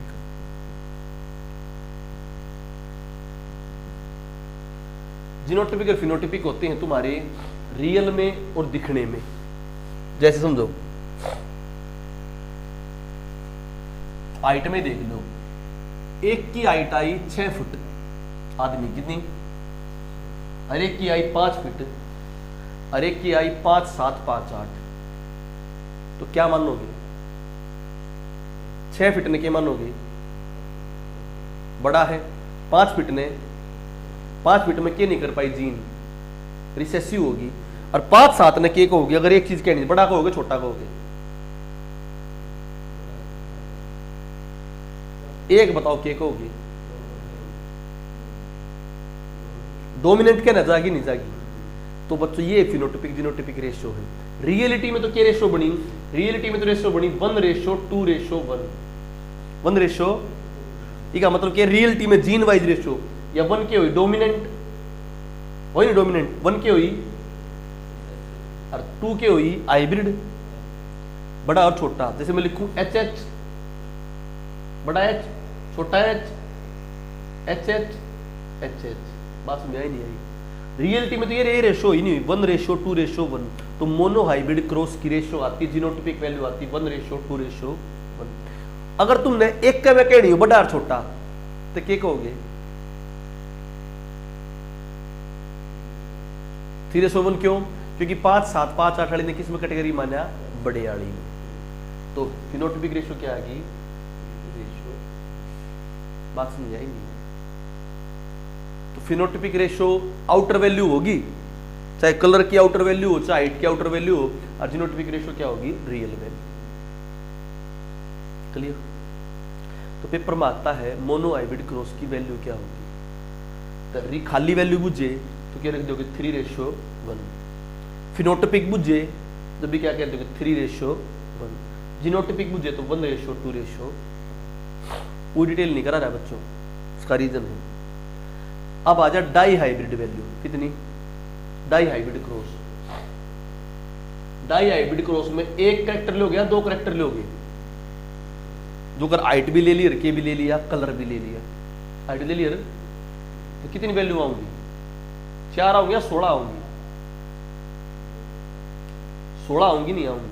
कितनी आऊंगी? 16 आऊंगी नहीं आऊंगी? अब 16 बताओ किस तरह से आऊंगी? वे देखो 16 आऊंगी 9:3:3:1। 9:3:3:1। बात समझ आई? डाई हाइब्रिड क्रॉस की वैल्यू यह होगी 9:3:3:1। या कौन सी रेशियो आ गई? जीनोटिपिक। कौन सी? फिनोटिपिक बोलोगे तो 15:1। बात समझ में आएगी नहीं? कौन सी? इसमें एक कैरेक्टर लिया है, दो कैरेक्टर लिए? दो कैरेक्टर लिए, जो हाइट ले लिया, कलर ले लिया। इस तरह क्वेश्चन डायरेक्ट आओगे तो डायरेक्ट आंसर दे दोगे। अभी ना पढ़ाने में जाऊँ पूरी जेनेटिक्स पढ़ाऊँ, पूरी जेनेटिक्स ना सुन पाऊँ, तुम्हारा क्वेश्चन सोल्व हो जाए, तुम्हें थोड़ी सी अंडरस्टैंडिंग हो जाए। ठीक है, एक आता है बैक क्रॉस। क्या आता है, कैसे होगा, अपनी हाइब्रिड वैल्यू एच थी या अपनी हाइब्रिड वैल्यू एच थी,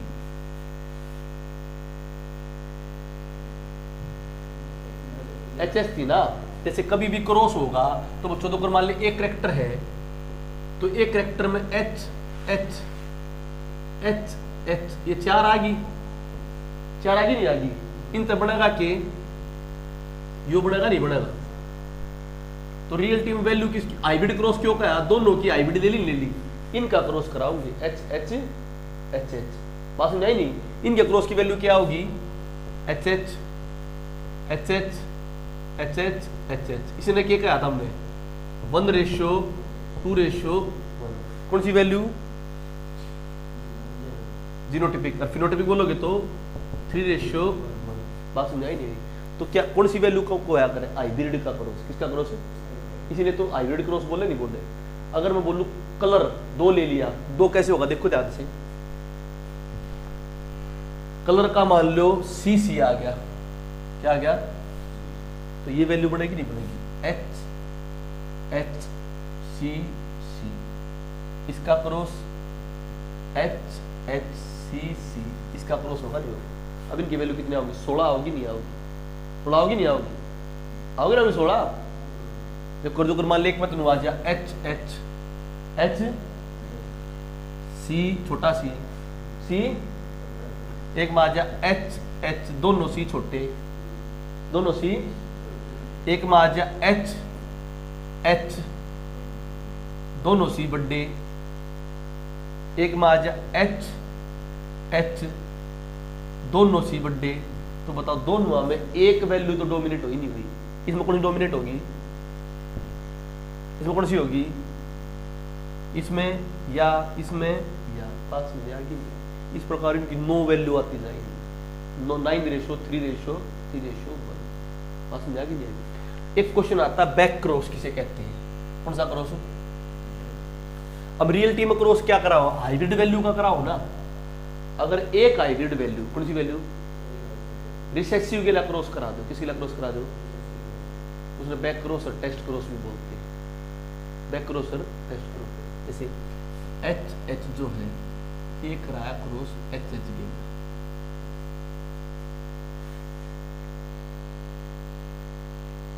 तो इसकी वैल्यू क्या होगी, 3:1 बनाओगे या नहीं आओगे, नहीं आओ ना, इसकी वैल्यू आती है हमेशा 1:1। तो टेस्ट क्रॉस की वैल्यू क्या आती है, 1:1। तो वो बैक क्रॉस जिसमें रिसेसिव के लिए क्रॉस कराते हैं, वो बैक क्रॉस जिसमें रिसेसिव के लिए कराते हैं, तो टेस्ट क्रॉस की रेशियो आ गई 1:1। तो इस तरह क्वेश्चन आज सोल्व कर दोगे। 2 लॉ बताए थे, law of segregation. Law of segregation का मतलब पहला जो एच जी ना टूटेगी, एच बड़ा है तो बड़े बड़े एचओ में टूटेगी, एच छोटा है 2 छोटे छोटे एचओ में टूटेगी, टूटगी ना अलग अलग। लॉ ऑफ सेग्रीगेशन, फिर वे क्या होंगे, इंडिपेंडेंटली काम करेंगे। इंडिपेंडेंटली क्या करेंगे, उसे बोलते हैं law of independent assortment. Law of, तो एलील फॉर्मेशन होना, क्या फॉर्मेशन होना, वो तो होता है सेग्रीगेशन। लिख लो, सेग्रीगेशन में एलील फॉर्म होती हैं,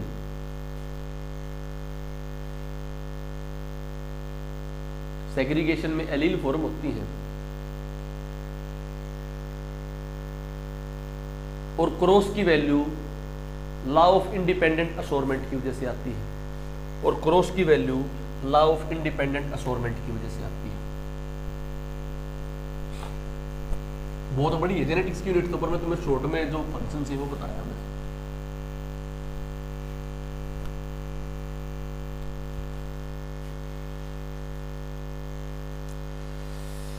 ठीक है,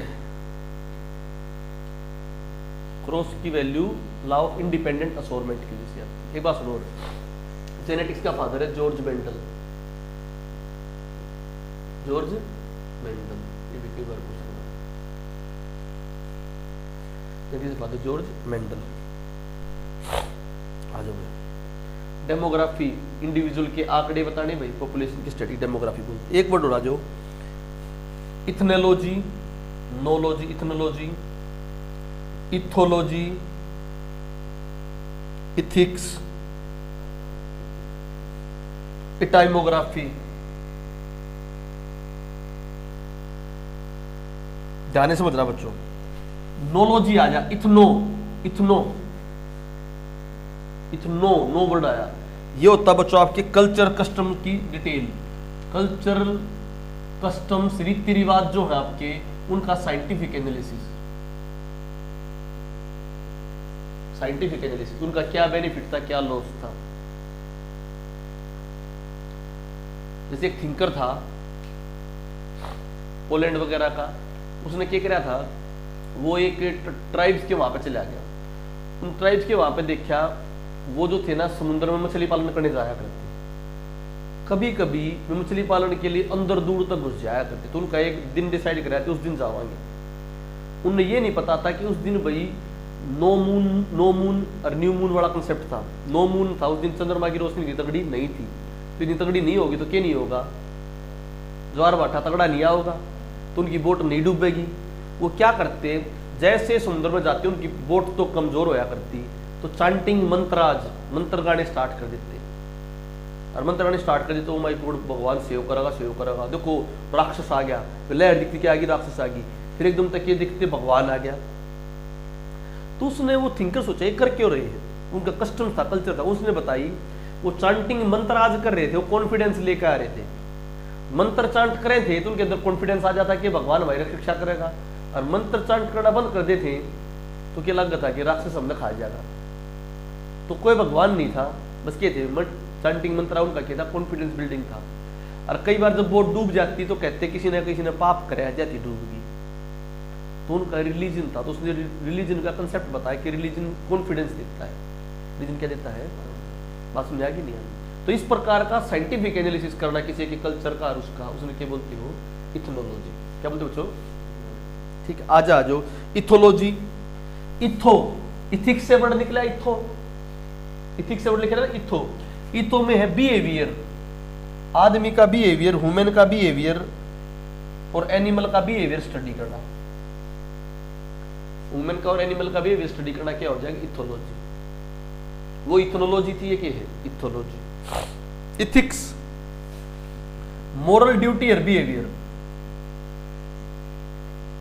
इथिक्स का पेपर भी आता है यूपीएससी में, एचसीएस में आना स्टार्ट होगा। इथिक्स भाई, ये चीज करनी चाहिए, ये चीज नहीं करनी चाहिए, ये चीज मोरली ठीक है, ये चीज मोरली गलत है, तो किससे पता लगेगा, वो इथिक्स से। क्लियर, आगे वर्ड आ जाओ बच्चों, बहुत इंपॉर्टेंट। इथाइमोग्राफी, एक स्पीसीज, एक स्पेशल कस्टम की स्टडी करें।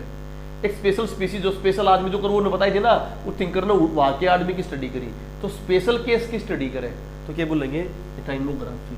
स्पेशल केस की स्टडी करेगा तो। और ये मैंने बताई थी चाइटोलॉजी, इचाइटोलॉजी, इचाइटोलॉजी बताई थी ना भाई, किसकी, मछलियों की।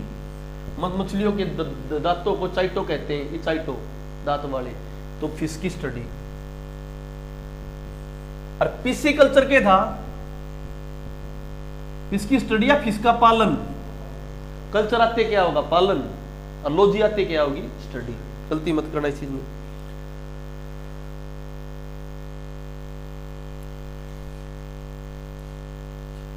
बायोनिक्स,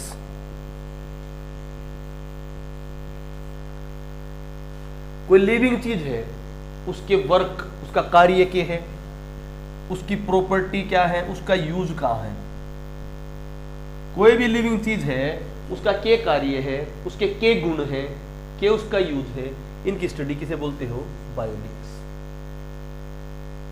ये पेपर में आ गए तो फ्लैट हो, अरीब जो कर लेगा जो कर लेगा, के बायोनिक्स क्या होगी, कोई लिविंग चीज है, उसका क्या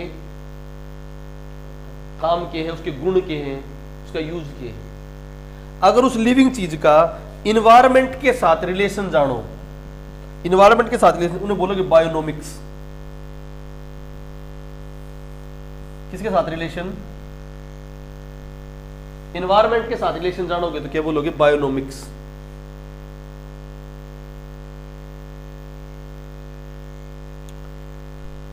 इकेनोग्राफी, आइकेनोग्राफी, आइकेनोक्लास्ट होता है ना, इकेनोग्राफी चित्रकला से संबंधित, चित्रकला और प्रतिमाओं का अध्ययन, आइकेनोग्राफी। बायोनोमिक्स उसके उस लिविंग का इन्वायरमेंट के साथ के रिलेशन है। लिविंग और नॉन लिविंग का इंटरेक्शन होता है तो क्या बोलते हैं, इकोलॉजी। और लिविंग का इन्वायरमेंट के साथ खाली बायोनोमिक्स। इकेनोग्राफी चित्रकला।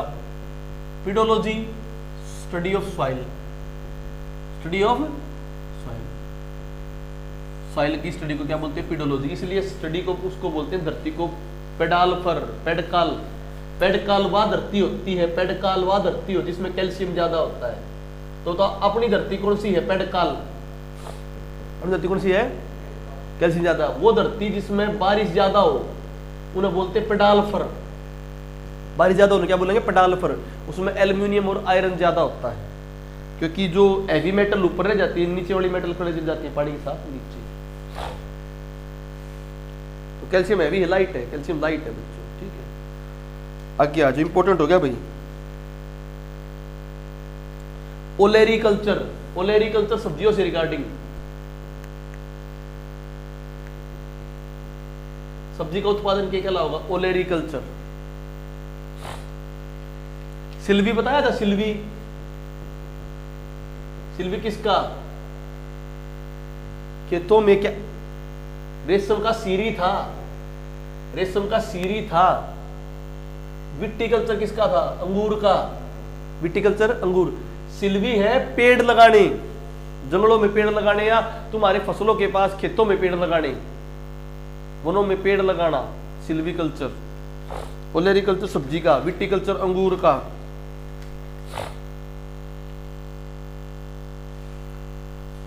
आजो ओसिटोलॉजी, ओसिटोपोरेसिस बताई थी। ओसिटोपोरेसिस किससे, बोन से रिलेटेड। तो ओसिटोलॉजी किसकी भाई, बोन की स्टडी, बोन की स्टडी ओसिटोलॉजी। ओरोलॉजी, ओरोलॉजी पर्वत से संबंधित, ओरोलॉजी पर्वत से संबंधित, पर्वत से संबंधित ओरोलॉजी। इंपॉर्टेंट साइंस की टर्म निकाल के लेके आया हूं बच्चों, ठीक है। अर्पिटोलॉजी, अर्पिटोलॉजी एम्फीबियन और स्नेक से संबंधित, एम्फीबियन और स्नेक से संबंधित अर्पिटोलॉजी। इसी से बना है अर्बिनेशन।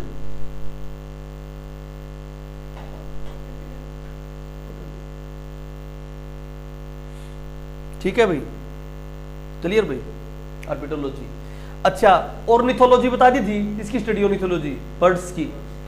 बर्ड्स की स्टडी के लिए जो अपना इंडिया में बोले, वो वर्ल्ड में बोला जाता है, उसे बोलते हैं alien Octavian Hume. Alien Octavian Hume, father of birds, father of birds, alien Octavian Hume. AO Hume कौन था, एओ ह्यूम, एओ ह्यूम, एल्विन ऑक्टिनोम, कांग्रेस। हो गया भाई बर्ड्स। और इंडियन फादर को बोलोगे तो बर्ड्स का सलीम अली, इन फादर सलीम अली।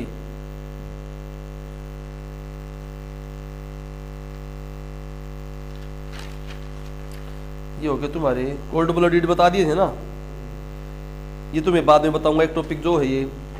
अब आ जाओ आगे ने, घास का देना, एक न्यूमेरिकल और आ जाओ,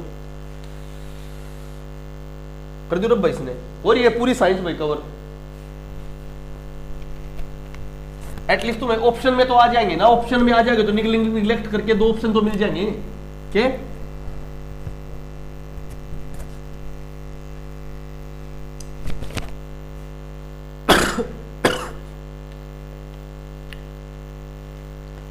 प्रेरण, आगे तो मैं साइंस के वर्ड में इंग्लिश लिखवा दिया करो। प्रेरण का मतलब इंडक्टेंस, प्रेरण का मतलब इंडक्टेंस। अरे हमरे जुकाम ठीक नहीं हो गया भाई। अब बात सुनो बच्चों, चुंबकीय जो एनर्जी होती है, चुंबकीय एनर्जी, चुंबकीय एनर्जी का फॉर्मूला होता है हाफ LI स्क्वायर। एल क्या पर, यहां पर क्या है, इंडक्टेंस। एल क्या है, बात समझा के नहीं, half L I square.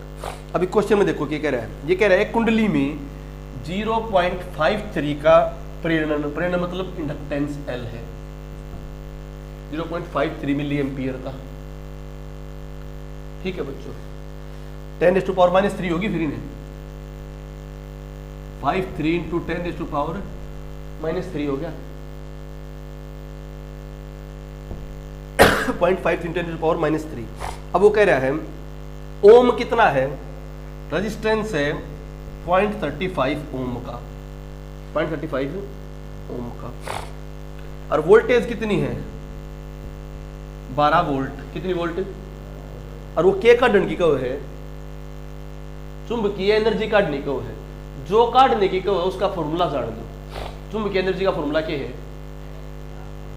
Half L I square. क्या क्या दे रखा है हमें पेपर में, एल दे रखा है, एल दे रखा नहीं दे रखा है, एल कितना है 0.53 10⁻³ देखो याद ध्यान से, ये दे रखा है एल 0.53 10⁻³ के नहीं दे रखा, आई निकाल सकते हो, आई किससे निकाल सकते हो, वोल्टेज दे रखी है, रेजिस्टेंस दे रखा है, वोल्टेज क्या होती है आई इंटू, होती नहीं होती है, तो यहां से आई आ गया नहीं आ गया, क्या आ गया V बाय, तो V के है 12 वोल्ट, कितना वोल्ट बच्चों, और 35 के है ओम, 0.35 ऊपर के चला जाएगा 100, तो यहां से आई आ गई नहीं आ गई, क्या आ गई आई आ गई।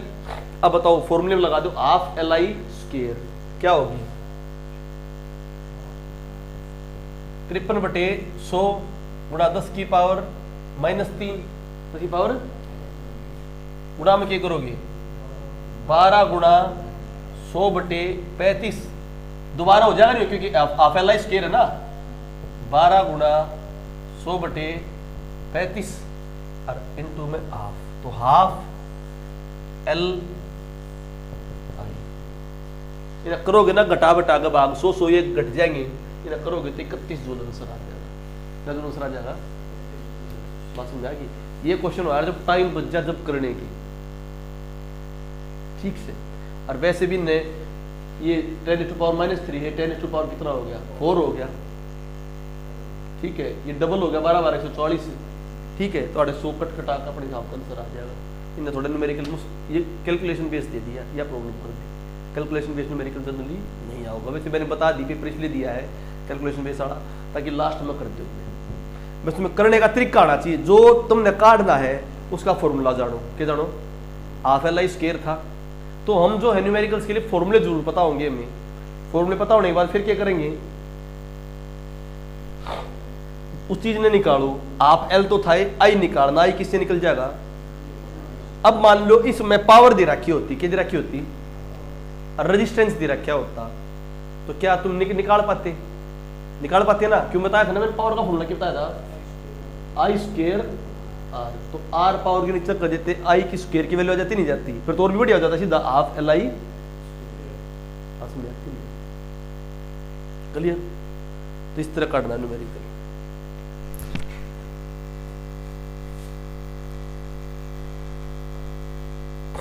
अगला क्वेश्चन है, दो समानांतर समतल दर्पणों के बीच यदि वस्तु रख दी जाए, समतल दर्पण है, प्लेन मिरर है, वस्तु बनने वाले प्रतिबिंब बताओ कितने बना लो, क्योंकि कैसा मिरर है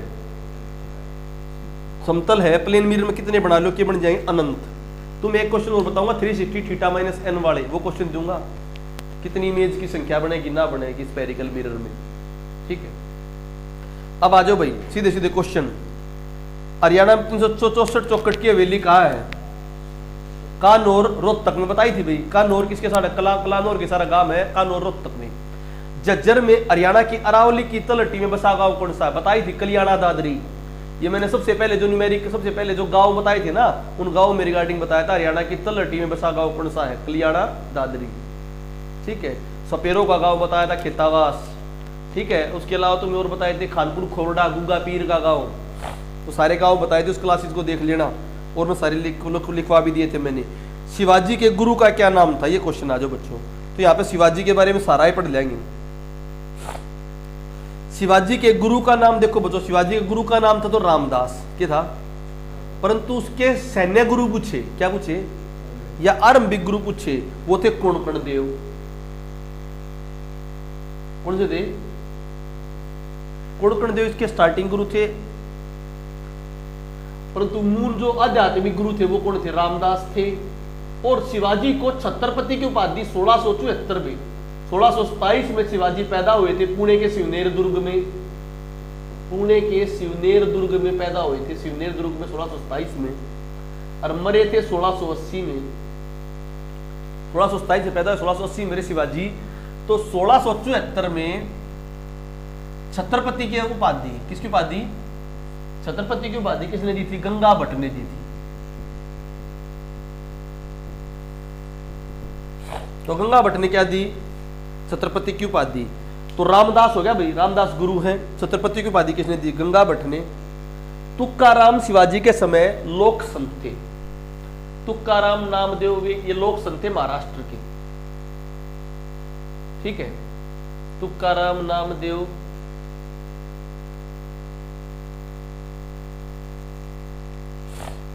ठीक है। अब कुछ टॉपिक शिवाजी के बारे में 2 पॉइंट और लिख लो, बहुत इंपॉर्टेंट। कुछ पॉइंट मैंने निकाले थे शिवाजी से रिगार्डिंग।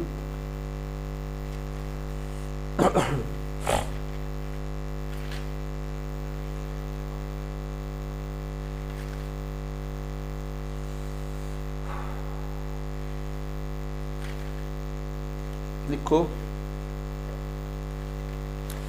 शिवाजी से संबंधित एक बात और लिखो, इसको अंतिम हिंदू सम्राट कहा जाता है। अंतिम हिंदू राजा, हिंदू राजा। हिंदू सम्राट बोलोगे तो आओगा वीर विक्रम एमू। हिंदू सम्राट बोलोगे तो आओगा हेमराज द्वितीय एमू। और हिंदू राजा बोलो, अंतिम कौन बोला जा बच्चों? छत्रपति शिवाजी। ठीक है, आगे पॉइंट सुनो इंपॉर्टेंट बच्चों। 1665 में पुरंदर की संधि हुई थी।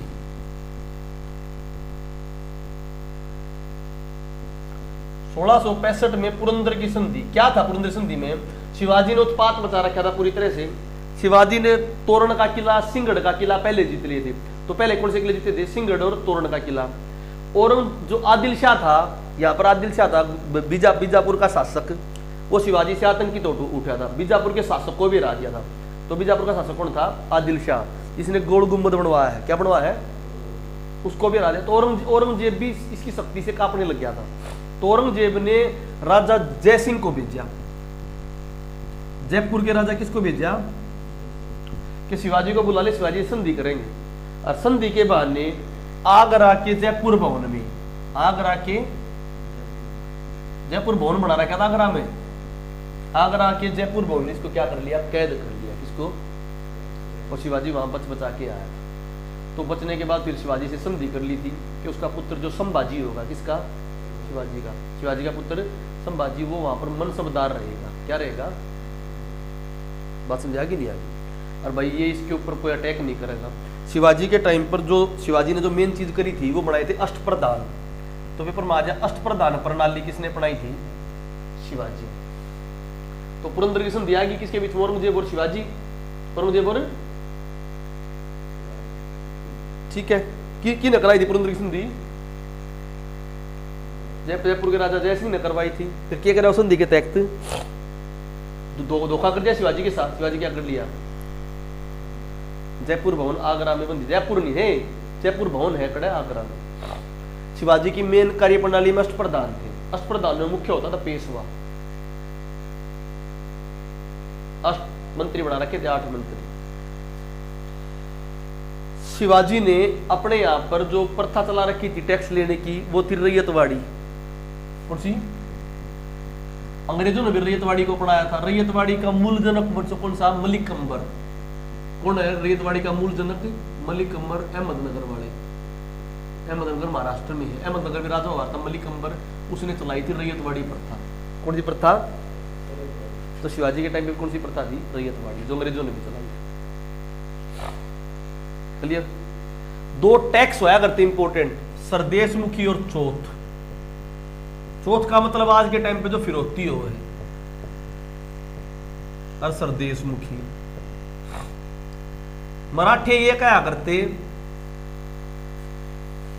तुम हमें टैक्स दे दो, ना तुम तुम्हारे ऊपर अटैक कराएंगे। इसलिए मराठों ने सब जगह अटैक कर दिया था। शिवाजी ने जो और हिंदू गलत राजा थे ना उनके खिलाफ चौथ लिया, मुसलमानों से बहुत ज्यादा चौथ लिया। तो मराठे छापामार युद्ध करते थे। कौन सा युद्ध? ठीक है, छापामार प्रणाली। यह बात तो प्रॉब्लम हुई थी जब जो सूरजमल था उसने कही थी इसको सदाशिवराव भाऊ को छापामार प्रणाली कर ले, रात में अटैक कराएंगे उनके ऊपर। वो टेस्ट में आ गया कौन? सदाशिवराव भाऊ। उन्होंने छापामारी डायरेक्ट युद्ध कराएंगे। मराठे जितनी भी लड़ाई लड़े थे छापामार युद्ध में जीते थे, उसने लड़ी नहीं थे, पानीपत का लड़ाई हार गया। तो चौथ होती फिर होती कि हम थारे ऊपर अटैक नहीं करेंगे, तुम्हारे राज्य को संरक्षण देंगे। क्या देंगे? और भी कोई लड़ेगा तो हम हाँ मारते चौथ दे दो। तो 1/4 भाग था। अलग अलग विद्वान अलग अलग कहते हैं, परंतु पाएगा तो 1/4 भाग उस राज्य की आएगा। कितना भाग ले लेते थे? 1/4 भाग चौथ के रूप में। एक बार जिस राज्य से चौथ ले लेते थे दोबारा उससे चौथ नहीं लेते थे। मान लो तुम 3 राजा हो, मैंने कह दिया तू मेरे अंडर मानना नहीं मानना चाहिए, मैं तो मानूंगा, तो 1/4 दे दी भाई चौथ। आगे से एक बार देने के बाद तो चौथ नहीं देनी है, अब तुझे सरदेश मुखी देनी। क्या देनी है? तेरा मुख्य राजा कौन हूं? मैं हूं तेरा सरदेश। तो सरदेश मुखी चौथ से ज्यादा हो गया, कम होगी? कम होगी, 1/10।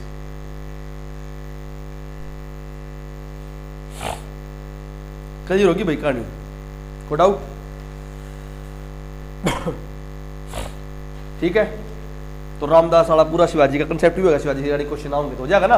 आते ना पेपर में सरदेश मुखी चौथ, पुरंदर की संधि 1665 में हुई थी। पुरंदर की संधि 1665 में। अगला आ जाओ। ईस्ट इंडिया कंपनी ने पहली फैक्ट्री किस स्थान पर स्थापित की भाई? पुणे में, कलकत्ता में, सूरत में, कोच्चि में। सूरत में। कहां पर बच्चों? अब यहां से सारी कंपनियों के बारे में पढ़ लो, पूरी की पूरी कंपनियों के बारे में रगड़ देते हैं आज, सारी के बारे में। आ जाओ, कल न पुर्तगाल का आ जा, फ्रांस का आ जा, किसी का भी आ जा, सारी कंपनी रगड़ देते हैं।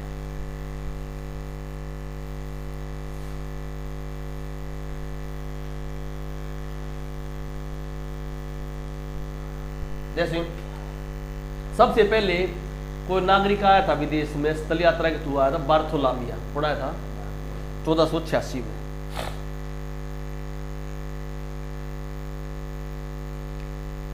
फिर कौन आया था? वास्को डी गामा 1498 में। वास्को डी गामा कहां का नाविक था भाई? पुर्तगाल का। कहां का था बच्चों? पुर्तगाल की जो कंपनी आई थी वो थी एस्टोदा दा इंडिया। ये प्राइवेट कंपनी थी। कैसी कंपनी थी? प्राइवेट। एस्टोदा दा इंडिया।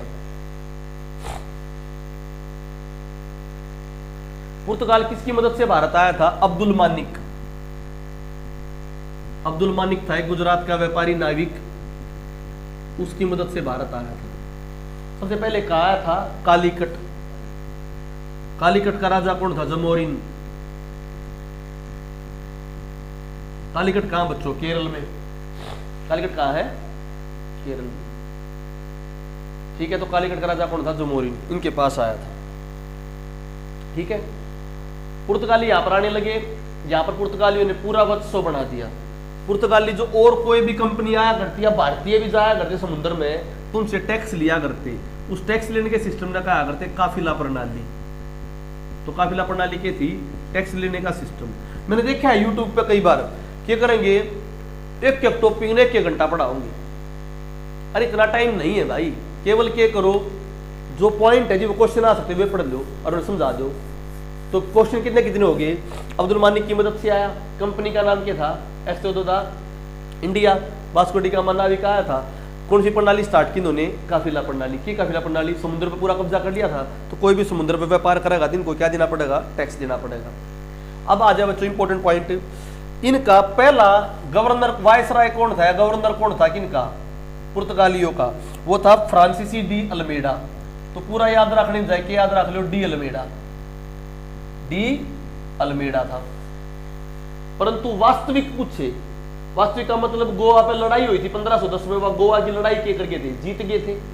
तो 1510 में जीत गए, तो जो वो करेगा वो रियलिटी में सत्ता स्थापित करेगा, नहीं करेगा इनकी। ये नहीं थे, अंदर नहीं गए। पुर्तगालियों ने क्या कराया? आप ऐसे गोवा हुआ जो समुद्र तट है वहां पर अपना कब्जा जमाए रखा। तो वो था अल्फांसो डी कुलुक, अल्फांसो डी अल्बुकुर्क। तो वास्तविक कौन है बच्चों? कुर्क। और पहला कौन सा था? अल्मेडा। 1510 में इन्होंने गोवा की लड़ाई जीत ली थी। हाँ जी हो गया बच्चों।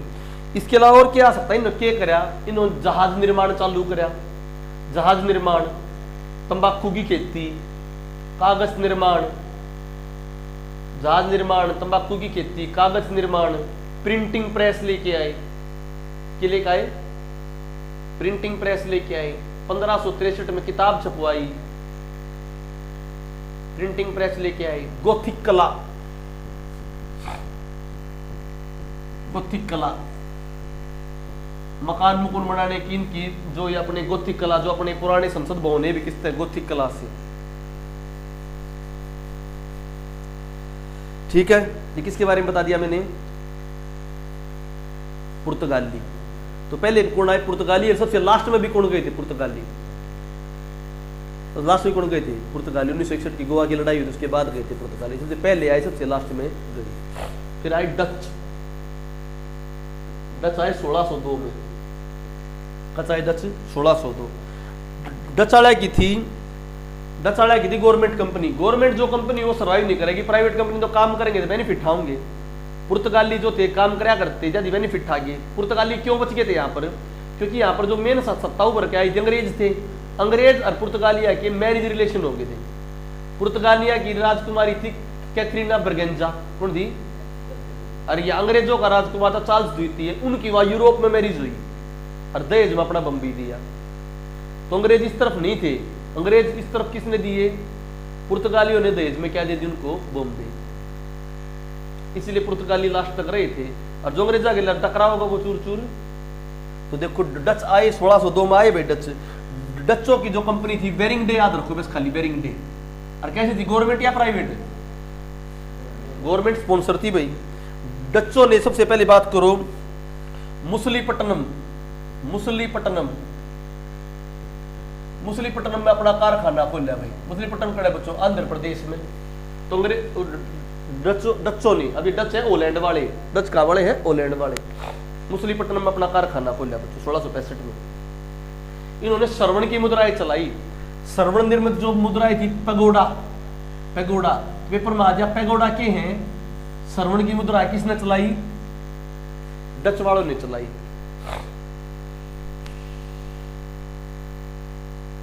पैगोडा डच क्यों जाएंगे यार के, डचों का एक निर्णायक युद्ध है 1759 में, वेदरा का युद्ध। कौन सा युद्ध, वेदरा का युद्ध, पेपर में बहुत बार आता है वेदरा का युद्ध, वेदरा का युद्ध। इसमें अंग्रेजों ने डचों को हरा दिया। इस युद्ध में हार गए तो इनको काफी हानि हुई। और दूसरा जो ये थे ना डच, इन्हें क्या चीज समझ आ गई, डचा ने एक चीज समझ आ गई कि आर्डर रहने की बजाय इंडोनेशिया वगैरह चले गए। तो दो कारण बताओगे, एक तो वेदना की युद्ध मार गए, दूसरा इनको इंडोनेशिया जैसी नई उपनिवेश मिल गई। क्लियर, कौन से बता दिए मैंने, डच। अब आ जाओ अंग्रेज, कर दूर भाई ने, चलो वो पॉइंट करने हैं तो पेपर में आने के हैं, कभी पेपर में आए हैं या आने के चांस है। फालतू ज्ञान नहीं पढ़ना, इतना क्या अनुमान ना होना। मैं भी चाहूं तो डच के ऊपर बोलता रहूं 2-2 घंटे, के फायदा। इसलिए केवल नोट कर लूं जो पॉइंट इंपोर्टेंट गुड वे बताऊं, ताकि फालतू ना बताऊं कि कहानी सुनाते ना पता नहीं क्या बताया जा। अंग्रेज जो काम बहुत तगड़ा, फिर भी तुमने पढ़ा रहे हैं भाई, मुश्किल तो नहीं पढ़ाना तो। ठीक है, तुम मेहनत कर दियो, मेहनत करने लाग रहे हैं तो पेपर जरूर निकाल दियो, सारी मेहनत ने वेस्ट कर दो। अंग्रेजा की आई अंग्रेजी ईस्ट इंडिया कंपनी। कैसी थी ईस्ट इंडिया कंपनी, प्राइवेट या गवर्नमेंट, प्राइवेट थी। सबसे पहले बच्चों 1605 में आया कैप्टन हॉकिंस, उड़ाया, कौन था ये, इंग्लैंड का जो राजा था, जेम्स प्रथम का दूत था, नहीं था ये, जेम्स प्रथम का दूत था ये। किसके दरबार में आया था भाई ये, जहांगीर के दरबार में आया। उसके बाद 1613 में कौन आया, सर टॉमस रॉय। प्रॉपर जो परमिशन मिल गई, जिसने पास कुछ मिल गया भाई, तू के करा आराम से कई जो व्यापार कर अपने। पहली कड़े बनाए ना कारखाना भाई, सूरत में फैक्ट्री लगाई। 1661 में मैरिज हुई थी, किसकी किसकी, पुर्तगाल की, अरे 1661 में इनको क्या मिल गया? बम्बे मिल गया। पुर्तगाल की राजकुमारी कौन सी थी? कैथरीना बर्गेंजा, कैथरीना, और वहां का चार्ल्स द्वितीय। सबसे पहले इन्होंने फोर्ट बनाया था 1639 में। कौन सा? मद्रास में, फोर्ट सेंट जॉर्ज। तो पहले बताओ कहां पर बनाया फोर्ट इन्होंने? मद्रास में। किसने बनाया? मद्रास में। कौन था यहां का गवर्नर? फ्रांसीसी डे। तो मद्रास का गवर्नर था फ्रांसीसी डे। सबसे पहले इन्होंने फोर्ट बनाया था मद्रास में। फिर बाद में इन्होंने फोर्ट बनाया था 1700 में, फोर्ट विलियम। फोर्ट विलियम कहां बनाया था? कलकत्ता में। तो पहले मद्रास वाला बनाया, कलकत्ता वाला बनाया? फ्रांसीसी डे ने बनाया। कलकत्ता वाला फोर्ट विलियम बनाया जॉब चारनाक ने। जॉब चारनाक। तो फोर्ट विलियम जॉब चारनाक और फोर्ट सेंट जॉर्ज फ्रांसीसी डे। तो कलकत्ता वाला हो गया, इस वाला हो गया गेराल्ड अंगियर। गेराल्ड अंगियर, या जब दहेज में नहीं मिली थी 1661 में बम्बई, उस समय था गेराल्ड अंगियर, बम्बई का गवर्नर जनरल।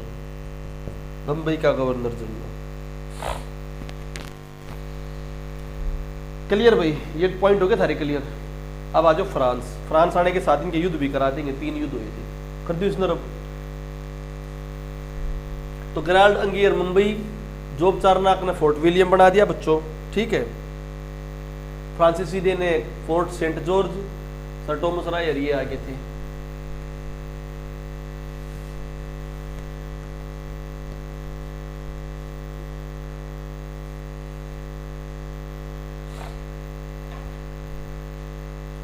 आज फ्रांसीसियों की भी गवर्नमेंट कंपनी थी या प्राइवेट थी?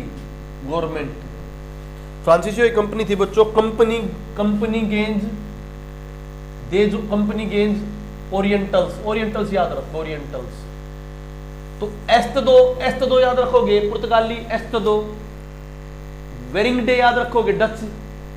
ईस्ट इंडिया कंपनी भी राय है, अनी के रख लो कंपनी गेज ओरिएंटल्स। पूरी नाम नू याद रखने जितना होती, नाम याद कर सोचो जिसका ये नाम है। पेपर कमेंट हाउस इसको ये बोलते वो बोलते ना। हमारा काम है पेपर का क्वेश्चन सोल्व करना, दिमाग नहीं लगाना। मगर फालतू दिमाग नहीं लगाया करता। क्वेश्चन सोल्व करने का मतलब बड़ा कंसेप्ट पता होना चाहिए कि था करने की नहीं थी। 1664 में आए थे भैया। इनका जो मेन व्यापार रहा है ना बच्चों, ये अपना रहा इस तरफ कोरोमंडल तट पे। कौन से पे? बताया था ना कोरोमंडल तट, मालाबार तट बताया था केरल में, और कोरोमंडल तट बताया बच्चों तमिलनाडु आंध्र प्रदेश में। इसीलिए पांडिचेरी फ्रांस का लास्ट तक रहा था, ठीक है। आजादी के बाद तक थोड़े साल तक रहा था पांडिचेरी, बाद में अपने में मिलाया गया था पांडिचेरी। इनके 3 लड़ाई हुई मेनली अंग्रेजा के जब ये बाजी थे। कर्नाटक फर्स्ट युद्ध, फर्स्ट इन्हें पता क्या बोलोगे? फर्स्ट कर्नाटक वॉर बोलोगे? फर्स्ट कर्नाटक वॉर या प्रथम Anglo French war? Anglo French, अंग्रेज फ्रेंचा की प्रथम वॉर बोलो या प्रथम कर्नाटकी वॉर बोलो? सेकंड कर्नाटकी वॉर बोलो या सेकंड एंग्लो फ्रेंच वॉर बोलो? थर्ड कर्नाटकी वॉर बोलो या थर्ड एंग्लो फ्रेंच वॉर बोलो? बात समझ आ गई नहीं आई? 46 से 48। अब सुनो बात क्या थी। इसमें फ्रांसीसियों ने अंग्रेजों को बुरी तरह हरा दिया था। फ्रांसीसियों ने अंग्रेजों को बुरी तरह हरा दिया, पर दिक्कत क्या थी? वहां यूरोप में भी लड़ाई माच रही थी, किसकी? और वहां कौन जीत गया? इंग्लैंड। तो यहां पर भी संधि करनी पड़ेगी, नहीं करनी पड़ेगी? अगर थोड़ी देर और चल जाती तो अंग्रेज ना रहते, यहाँ पर कौन रहते? तो इसकी संधि हुई अक्स ला सेपल। तो नाम तो पता लग रहा है, यहां संधि हुई या यूरोप में हुई? यूरोप। तो रियलिटी में डुप्ले फ्रांसीसी गवर्नर था, बहुत तगड़ा, तो सब कुछ हरा दिया, पर दिक्कत क्या आएगी? वहां आएगी। दूसरी बार आ जाओ, सेकंड एंग्लो फ्रेंच वॉर बोलो या क्या बोलो? कर्नाटकी वॉर बोलो। 49 से 54।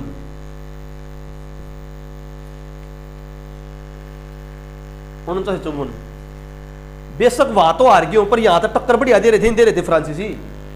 तो यहां फिर चिंगर गए फ्रांसीसी, फिर लड़ाई कर दी। अब की बार भी बिल्कुल फ्रांसीसी जीत गए थे।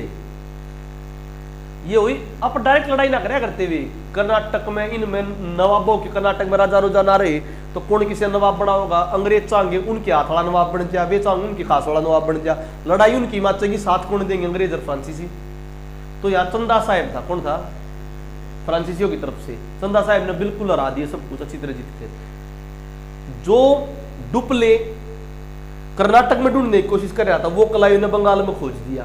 इतिहासकार क्या कहते हैं? चंदा साहब बिल्कुल जीत गया था। कलाई ने क्या करा? 400-500 आदमी लेकर चंदा साहब के महल पर अटैक कर दिया। तो लड़ाई छोड़कर चंदा साहब खड़ा होगा, गन्ना बचाना होगा, गन्ना बचाना है, धोखे से मार दिया। तो जीत के भी लड़ाई कौन हार गए? चंदा साहब। चंदा साहब के साथी कौन थे? फ्रांसीसी। तो जीतती हुई लड़ाई हार गई।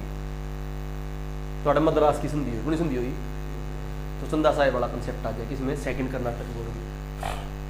थर्ड कर्नाटक वॉर, ये है निर्णायक युद्ध 1757 से 63। इसने वांडीकास की लड़ाई भी बोलते हैं। कौन सी लड़ाई? तो थर्ड कर्नाटक की वॉर बोलो, थर्ड एंग्लो फ्रेंच वॉर हो रहा है। तीसरा नाम क्या है? वांडीकास की लड़ाई। कौन सी लड़ाई बच्चों? इसमें सुनो कौन कौन था? फ्रांसीसी तो था लाली, फ्रांसीसी सेनानायक कौन था? लाली। और अंग्रेजों का था आयरकूट। इस सेना में पूरी तरह से अंग्रेजों ने किसको हरा दिया? फ्रांसीसियों को। और फ्रांसीसी यहाँ पर मूल रूप से भारत से चले गए थे, कुछ ही जगह सीमित रहे थे। Clear to you? तो तीन लड़ाई कौन सी होगी? 46 से 48 कौन सी संधि? आक्सला सैपल। फिर 49 से 54 कौन मार दिया? चंदा साहब। कौन सी संधि भाई? कर्नाटक की संधि। कौन सी संधि? जीते हुए एरिया ले लिए थे वापस। तीसरी कौन सी भाई? वांडीकास की लड़ाई। कौन सी लड़ाई बच्चों? इसके बाद पूरी तरह से अंग्रेजों उनका फ्रांसीसी क्या हो गया था? खात्मा। क्लियर भाई? ये अपने क्वेश्चन हो गए। तो अब आ जाओ, इसके बाद 2-3 क्वेश्चन और बड़े बचे हैं। क्वेश्चन नंबर 31, महत्वपूर्ण व्याकरण रचना वो है तोलकापियम। कौन सी बच्चों? ये डिटेल कराऊंगा, तोलकापियम वाली की भी डिटेल कराऊंगा। ठीक है। इलाहाबाद की संधि, मोहम्मद रजा खान, इसकी डिटेल कराऊंगा। ठीक है। कुछ ये हरियाणा के क्वेश्चन अपने 1 मिनट के साथ कर लो। ठीक है। हरियाणा में नरसिंह डाब, मैंने बताया था डुंडवा 21 ग्राम के सारे बताया था। डुंडवा कड़ा था जींद में, वहां पर बताया इसका नाम नरसिंह डाब, भगवान विष्णु नारायण के अवतार नरसिंह से रिलेटेड। आपका तीर्थ, आपका नदी आए तो कुरुक्षेत्र, आपका तीर्थ आए तो कैथड़, बताया था डिटेल में। हरियाणा में अमर साधु भरतरी, जो पिंगला भरतरी राजा वीर विक्रमादित्य होते, पिंगला भरतरी का बताया था। पिंगला भरतरी का पति पत्नी की नोक झोंक किससे रिगार्डिंग? अपने देवर से रिगार्डिंग। इनकी रागणी भी आती है कि भरतार जड़े, ऐसी कुछ रागणी है इनकी पिंगला भरतरी की। अच्छा भाई, संत नित्यानंद का मेला, संत नित्यानंद का संबंध आए तो नारनौल से और मेला आए तो झज्जर से। ठीक है। प्रसिद्ध समाज सुधारक पंडित बस्ती राम का संबंध झज्जर से। बहुत इंपॉर्टेंट पॉइंट बताए थे, मैंने सारी डिटेल बता रखी है। जो बच्चे भाई नहीं है, जिन्होंने क्रैश कोर्स नहीं लिया है, कभी बाद में वीडियो कभी देखे भी तो सारी पुरानी वीडियो उनको देख लेना, उनमें सारी डिटेल है। ये मैं सोचना क्वेश्चन नहीं कहाँ से आ रहे हैं, सारी डिटेल है उनमें। हरियाणा में गौरी शंकर प्रसिद्ध मंदिर बताया था। गौरी शंकर प्रसिद्ध मंदिर कड़ा है? भिवाड़ी में। बताया था ना, लाला जी ने बनवाया था, बहुत इंपॉर्टेंट मंदिर है, पुराना मंदिर है। हरियाणा में महाभारत के समय कितने वन थे? 7 वन थे। काम्यक वन वगैरह, फलकी वन वगैरह, पता है सारे, सीता वन वगैरह। ठीक है। और नौके थी, नदियां थी। अभिनंदन ग्रंथ किसने लिखा था अपने यहाँ पर? नेकीराम शर्मा ने, जिसको हरियाणा केसरी कहते हैं। हरियाणा में मुसलमानों की पहली स्वर्ण मुद्रा कहाँ पर मिली थी? थानेसर में। और इसका विधिवत राज्याभिषेक, अर्सनल लड़ाई कर तो 606 में चला गया, परंतु राज्याभिषेक कब हुआ था? 612 में। 612 में इसको कौन सी उपाधि मिली थी? शिलादित्य। कौन सी उपाधि बेटो? अहिंसा शान की आत्मकथा। अहिंसा शान की देखो बच्चों, अहिंसा शान की अगर भारत में क्या रचना की, वो सीयू की है, क्या है वो? और फायान की फाके की है। फायान की है? फायान किसे समाया? चंद्रगुप्त द्वितीय के समय। किस समय?